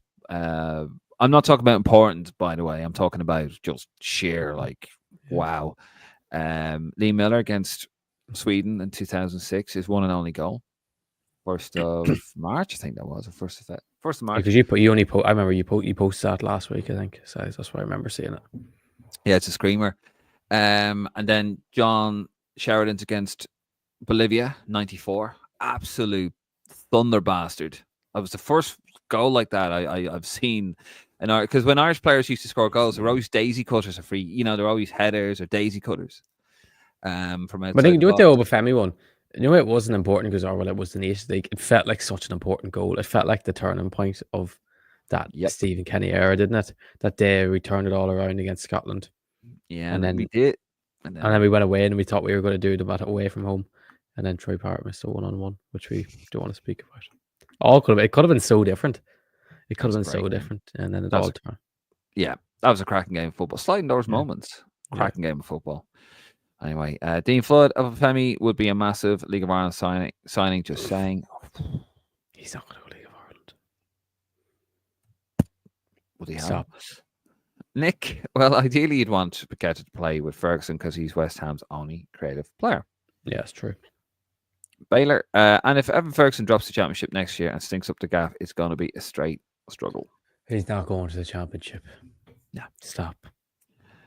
Rolling Stone, Evan will probably have to drop to the championship. Oh, stop. His confidence. Stop. It's not ideal, but it's probably the only way back for him. Listen to what he's saying, Connor. Listen to what Rolling Stone is saying. He has a point. What's he not? The point? No, he's not going to the championship, but just stops. I mean, there's poor Andy Moore, and he can't even leave the house. His confidence is shot. He can't even get out of bed. Can't even. He's afraid of getting shot if he leaves house because the Stoke fans hate him that much. Well, I mean, it is Stoke. No, I kid. I've never been to Stoke. Actually, I've been to Stoke. Is there a chance of getting shot? There's just nothing in that place. It's just like a by through town as such. You just place. Alton Towers is up. Alton Towers is up there, isn't it? Yeah, but you wouldn't say that's in the city as such.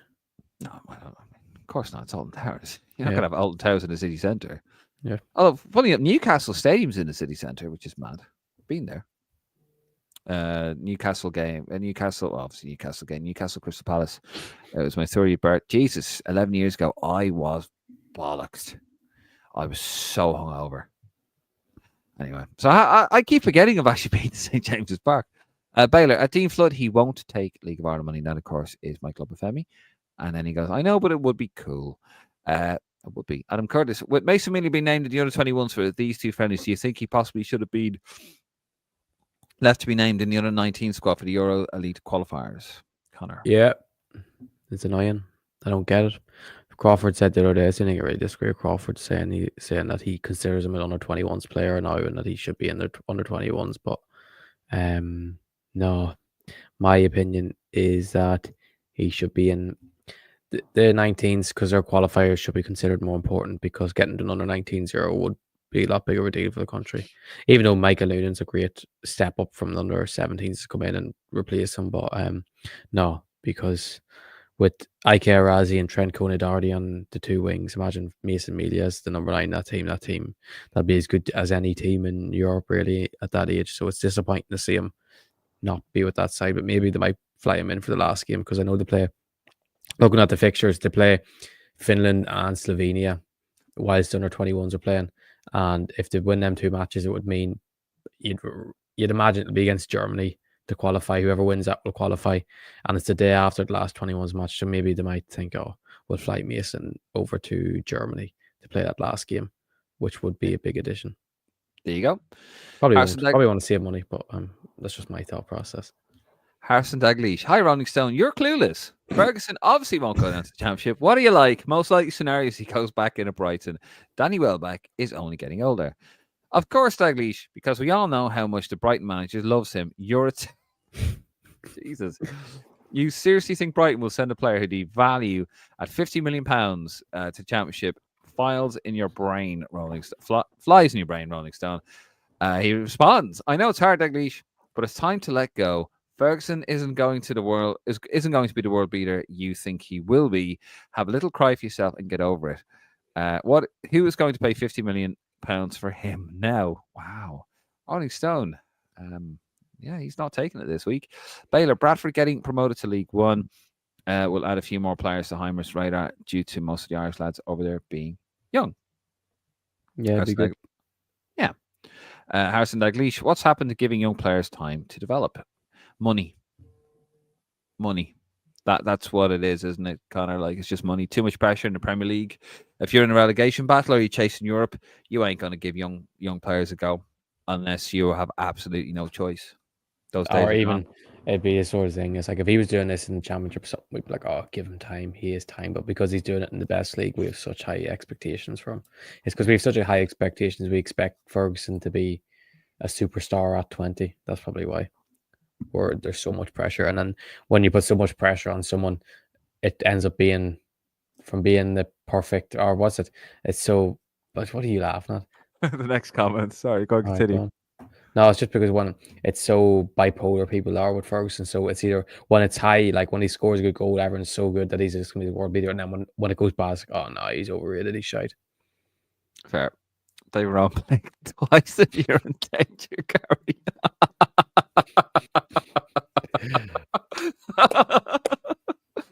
Oh God, I love our Roar faithful, even if you don't love me sometimes. Good man, Bowesford. Come on, David Road. Nick, don't think Ferguson has a future at Brighton when Hertzler is in charge. He's still too good for the Championship, though. Yeah, I agree too. Adam Curtis, the front line would look a lot stronger with Milius through the middle, Trent, Coney, Doherty one side, Arazzi the other, and Naz Raji in the 10 position. Yeah. Connor agrees. He's not shouting at you, Adam, so I presume he agrees. Rolling Stone, did it ever occur to you, Dalglish? We're still going here. That Brighton might not rate Ferguson.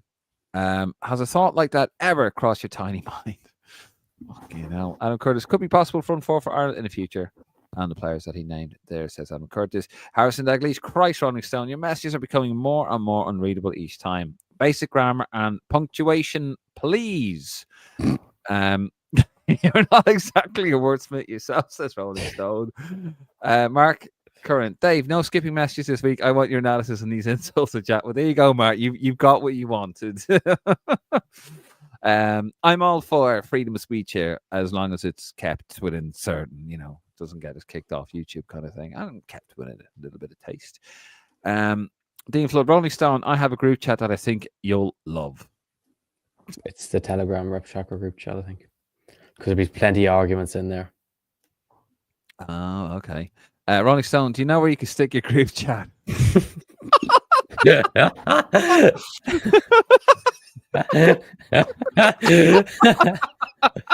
Rolling Stone, he's mad as hell. He ain't going to take it anymore. Oh, God. Dean Flood, that's just rude. It's a call for it and it's downright mean, says Dean Flood. Baylor, Connor, can you tell us now why you knew that Vata was going to stick with Ireland a month or so ago? Oh, Aman doesn't reveal his sources. Just say I've good sources. Baylor, I can second that. If you see us in Plovdiv, we'll probably tell you. But yeah, I can absolutely second that. Yes, we knew it. It was, yeah. Rolling Stone, you could write the book on being mean. Rolling Stone says to Dean Flood. Mean Dean Flood. That's what you should be calling yourself. Proper 80s wrestling name. Mean Gene Okerlund. Kevin O, what about Connor running the under-21 press conference a few days ago? Some lad. Absolutely, yeah. It was excellent. Check it out. It is, and I don't want to give him credit. His head's big enough as it is. It won't fit in my flat when he shows up tomorrow with his, I don't know, his satchel, his school bag. What, yeah, I'll probably get a no. Yeah, no, he's excellent. He was absolutely excellent. Connor was. Check it out there. It is in the YouTube asked some really good questions there, so it is enjoyable. I was watching the whole thing; it was brilliant. Dean Flood, no, I can't read, says Dean Flood to Rolling Stone. Mark Curran, seen it mentioned a few times about 21's rule changes, but when is it planned to happen? Do you know, Connor? Quickly. Someone sent me it like a couple of months ago. I think it's April or May. I don't know, but it will happen. Like, it's just a matter of when, not if. Fair. Max, proud member of the 59%. What is Max talking about? Thank you, by the way, Max. He's talking about the 59% who watch our videos, who is subscribed to the channel, not the illegal 41%. Get subscribed, be part of 59%. Let's grow that 59%. We want you guys to subscribe. It just helps our algorithm. If you could like the video as well, because I think people enjoy what we do. I hope. Let me scroll back up here. Kevin Zefi, wink, wink.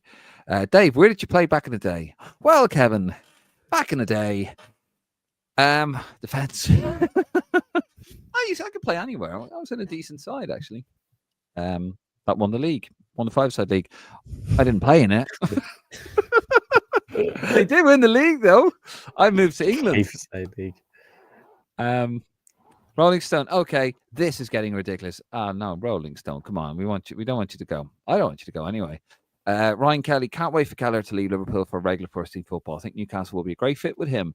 I know Connor mentioned Chelsea, but that's a shit show of a club. Can't see it. And he continues. I would like to see Kelleher, O'Brien.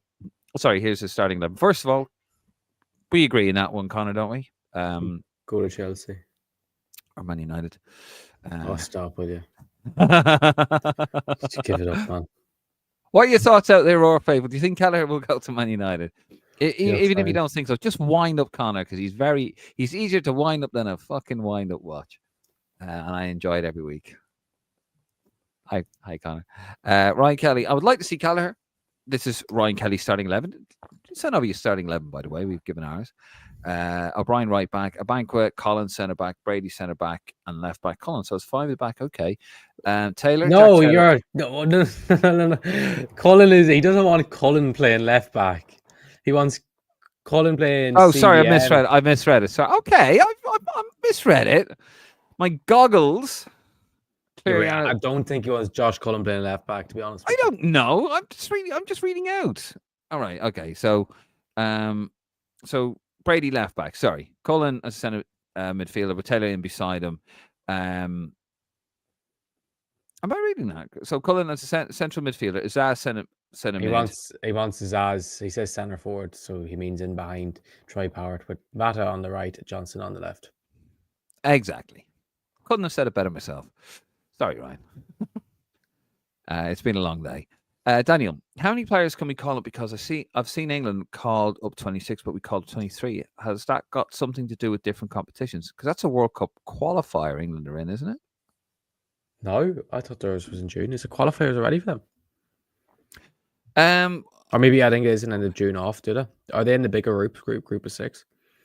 Because they're not in Nations League. But no, but I do think even though they've called up 26, they can only name 23 in a match day squad. Maybe for friendlies it's more, but I know for Nations World Cup qualifier. Is it all? For Nations League, you can call. I'd imagine World Cup's the same. Imagine it's a 23 match day squad. So I'd imagine that if we say we could have called up 26 for this camp if we wanted to, but only 23 can be named in a match day squad. But that's a FIFA tournament. We're in the UEFA tournament, and they have different rules for all throughout. No, but in terms of that, England call up 26. We could call up 20. I think it's the same for players allowed to be called up. Like I don't think there's a max like that. I think it's just we are only calling up 23 probably for financial reasons. Because we used to have 5, 26, and remember you used to have you'd get a thing on match blah blah blah has been left out of the match day squad. So I'm guessing just in terms of saving money, probably saves them a couple of grand here and there. Wow, I'm not making those aspersions. Yillian, how you doing, Yillian? Or Yillian, sorry. Damien Duff says interested in the national team has tanked recently, and I have to agree. Yeah, I agree too. Unfortunately, there's very little to get excited about in that latest squad. Should have brought more young players. Listen, and we went through it in greater detail earlier on. Yillian, I understand that. I do agree. I think what Duff said about the national team, it has tanked big time. You know, you go to Dublin. I can remember, Connor. Sure, those of you remember when Ireland were playing, it was an event. Now, we were one of the best teams in the world at the time, and it was an event. The streets just emptied, and you were watching it down the pub, in the school. You were watching it, or your sitting room, or your bedroom, whatever. And now you wouldn't even know it's on. It's really, really bad. It'll take time. I think we'll get back up there, but it's just going to take a little bit of time. Takes qualifying for a tournament, doesn't it? Yeah. Christ, I just remember those early 90s. Like, it was just mad. Honest to God, it was just an event. Because we never lost. Like, it was very rare when we'd lose a match. It's really strange to tell people like yourself, Connor, when Ireland conceded a goal, it was weird. You're sitting there going, what? And then when we lost, it was even weirder. We always drew or won. It's really bizarre. But anyway, Duff's comments were very strange as well. They're a bit spiky. He said, I'm not going to give you a headline, and then gives him a headline. And then says, Halverson would like to go for a pint with him and Steve Bradley. And he goes, that would be a miserable night. Now, I don't know if he meant that against... He meant that his company would be miserable.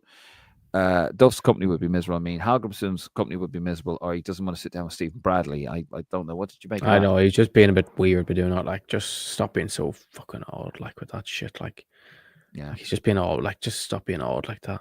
I know everyone likes Dub, and he's doing great things for Irish football, but like, why do you have to try and create more divide by saying these sort of things? Like, yeah, I mean, stick to what you got at, and that was being one of the top 10 players between 2010 and 2020. Oh, stop! Ryan Kelly here, he laughed about Rory Federer. Hopefully, the next breakout midfielder for Ireland. He's young, and he will be a while before he makes that leap. Still want to watch. I think Connor will agree. Do you agree, Connor? Yeah, I totally agree. He's in under 17s for the qualifiers next week. Right. Will his ass get a prem move? Asks Roland Kilgallen. Yeah, he will, but I don't know where. Hopefully, not to a team like what Smolix has done in the summer relegation, that you're just go straight up, go back down, and then Azaz needs to be in a team that actually has the ball, not a team that's he's in a team that doesn't dominate possession. He struggles to get involved because of the lack of his pace. But hopefully he gets a right move, not just a prem move. It has to be the right one. Like, Young asks, Ireland tried to play in a pragmatic, hard to beat style against England, and we're blowing out their arses of time. It's possible to try to be hard to beat and still get destroyed. That is true. I don't know. I thought we were comfortable. I don't know if we're blowing out our arses. Maybe Festy was because he was running around like a madman doing everything. But yeah, I don't think we were. I think it was just maybe I just thought we were comfortable. Yeah, I didn't think it was that bad. And then of course, look, that's a top team, and we gave away the penalty. Probably still would have lost it 1-2-0, which isn't the worst thing in the world against it. And we should have got a penalty. Yes. Don't forget. Oh, God, yeah. Ferguson taken down. Which wasn't even in the ITV highlights package on YouTube. I was like, you dirty bastards. Anyway, Dean Flood, it's a waffle emoji. Thank you, Dean. We established that. Celtic Symphony. Hello, my first time doing this. Welcome, Celtic Symphony. You're most welcome. I think it's. I think he calls himself Celtic Symphony, to be honest, not Celtic. Sorry, Celtic Symphony. It's my first time doing this, and because of that, Dave, my last time doing. No, just joking. Sorry, Celtic Symphony. Of course it is. Wondering your thoughts on Adam Ida. Seems hot and cold to me, but seems to be to get a break from the Ireland supporters. Thanks. I think Celtic Symphony is correct, actually. He's scored a few important goals for Celtic, but he doesn't do it consistently. He can't start up front over like a number 10. That's all I have to say on him.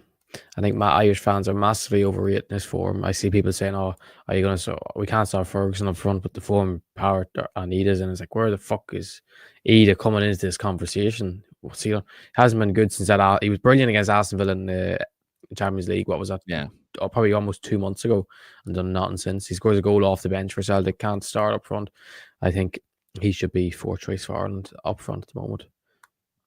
Fair. Good footballer, very talented, but he doesn't play to his strengths, in my opinion, which are running the channel and his hold-up play.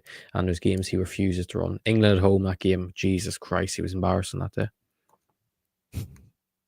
Kevin Zefi, no waffler. I'm only joking. I'm good. Dean Flood says, yes, David, sarcasm. Can the glasses not help you see that? Jesus, me. Wow. You are mean, Dean. Mean Dean Flood. Davy goggles. Davy goggles. Fuck off of that. When I was a kid, I was fat, had red hair and glasses and braces. So I had it. I heard it all. It doesn't bother me. Clearly not, Dean. And also, by the way, Connor didn't fucking see it either, did he? You didn't know it was a waffle. And you're young, Connor. You should know these emojis. No, but these, I'm not like you with an Android or one of them things. I'm used to iPhone emojis, so that's all different. I don't know. They are different, yeah. I've never been an Apple wanker. I've never had one of these. Number 7 on Twitter. Where will his ass be next season? Up Connor's arse. No, where will he be next season? Christ. At a higher level. Probably the Prem, like. Celtic Symphony. Is this live or pre-recorded? Thanks. Ryan Kelly answers. It's live. It is live, Celtic. So thank you again. And please, by the way, feel free to comment. We want all your comments. I mean, we put up a Rolling Stone. Now, I'm just joking, Rolling, if you're watching. I think he's gone off. I think he's sulking a little bit. He's taking Belters again today, Rolling Stone, wasn't he? Fucking hell. Yes, it's live. We will have pre-recorded episodes, but every Sunday or Monday we tend to be live, and we try to have a bit of fun, and we don't take ourselves too seriously. And this is a podcast for adults, but we have to get special permission to have Connor on because it's way past his bedtime because he's 12. But still, adults minus Connor. And you can say pretty much what you want on here, and we don't care as long as not racist or homophobic or anything like that. Keep it tasty. Adam Curtis, Celtic Symphony. I feel Ida is third choice striker. Ida. You really need to get. You're turning to Ronnie Wheel and calling him Ida. Wow. I'll tell you what, that's the nicest thing you said to me. No, in his commentary skills, not his footballing skills.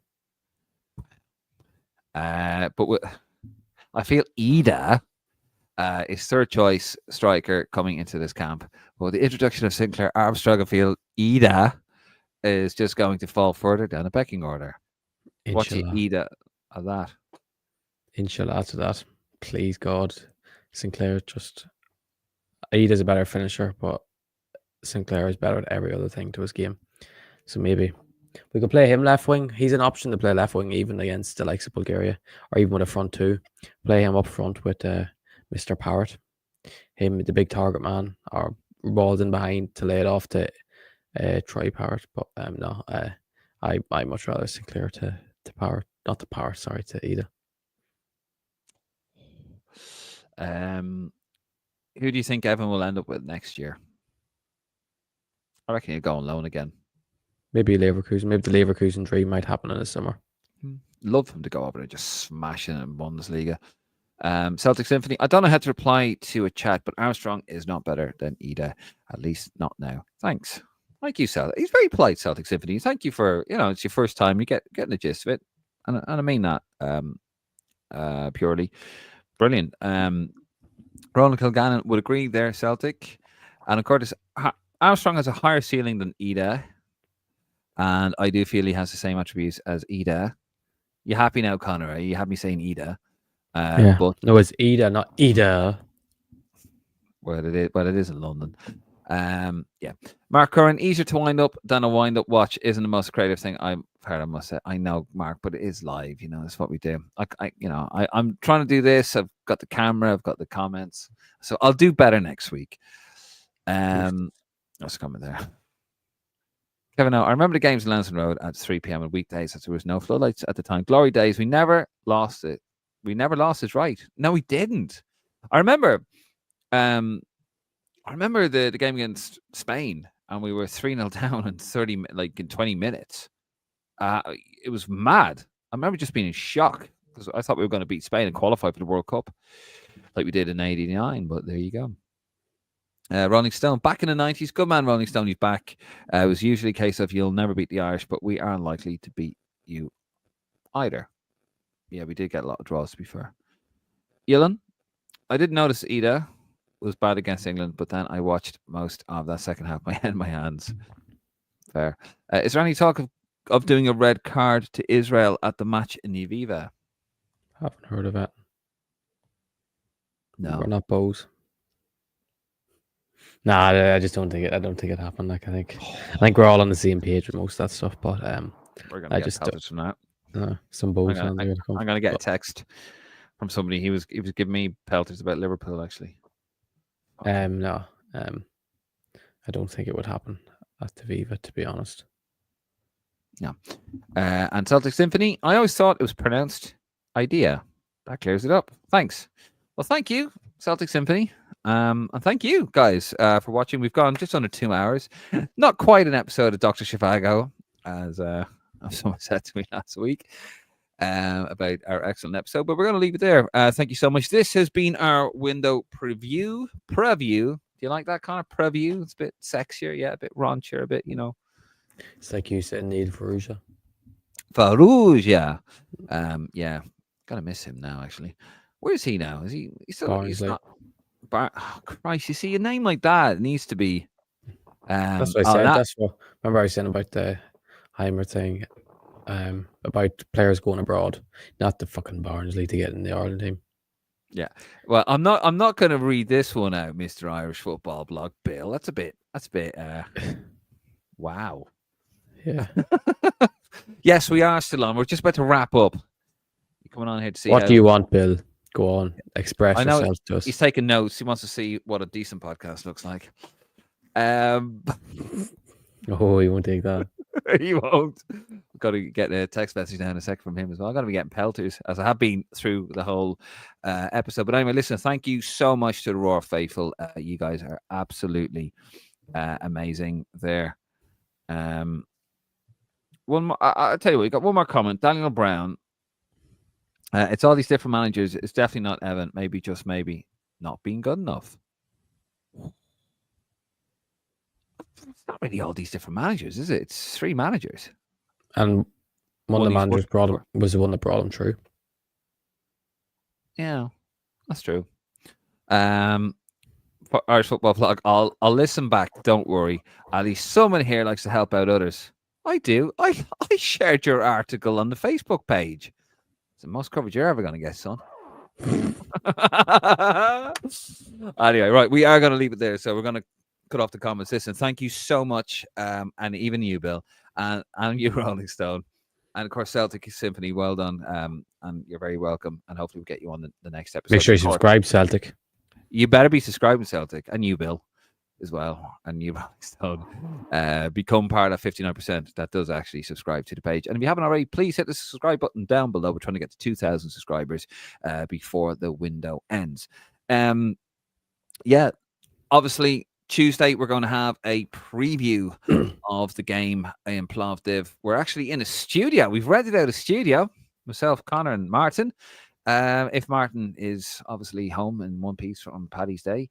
Also, we have a fan team, which is going to be released at some point tomorrow, putting the finishing touches on that. That will have any useful information, of course, over in Bulgaria in how to get from Sofia to Plovdiv, etc. Of course, we will be live from the ground, hopefully.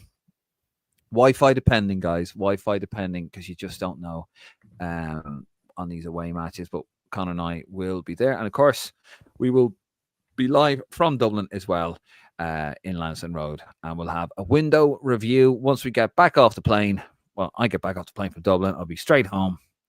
And we'll be live for a window review as well. So join us here on Facebook, Instagram, Twitter, and of course on the YouTube channel. Head over to lansdowneroar.ie as well. There's going to be loads of articles, even hopefully from young Bill, if he's not if he's still talking to me. Anyway, we're going to leave it here. Connor, thank you very much. Thank you guys for watching. You are wonderful. I'm David Dunn. He is Connor McAvoy. This is Lansdowne ROAR, our window preview. We're out of here. Good night. And God bless.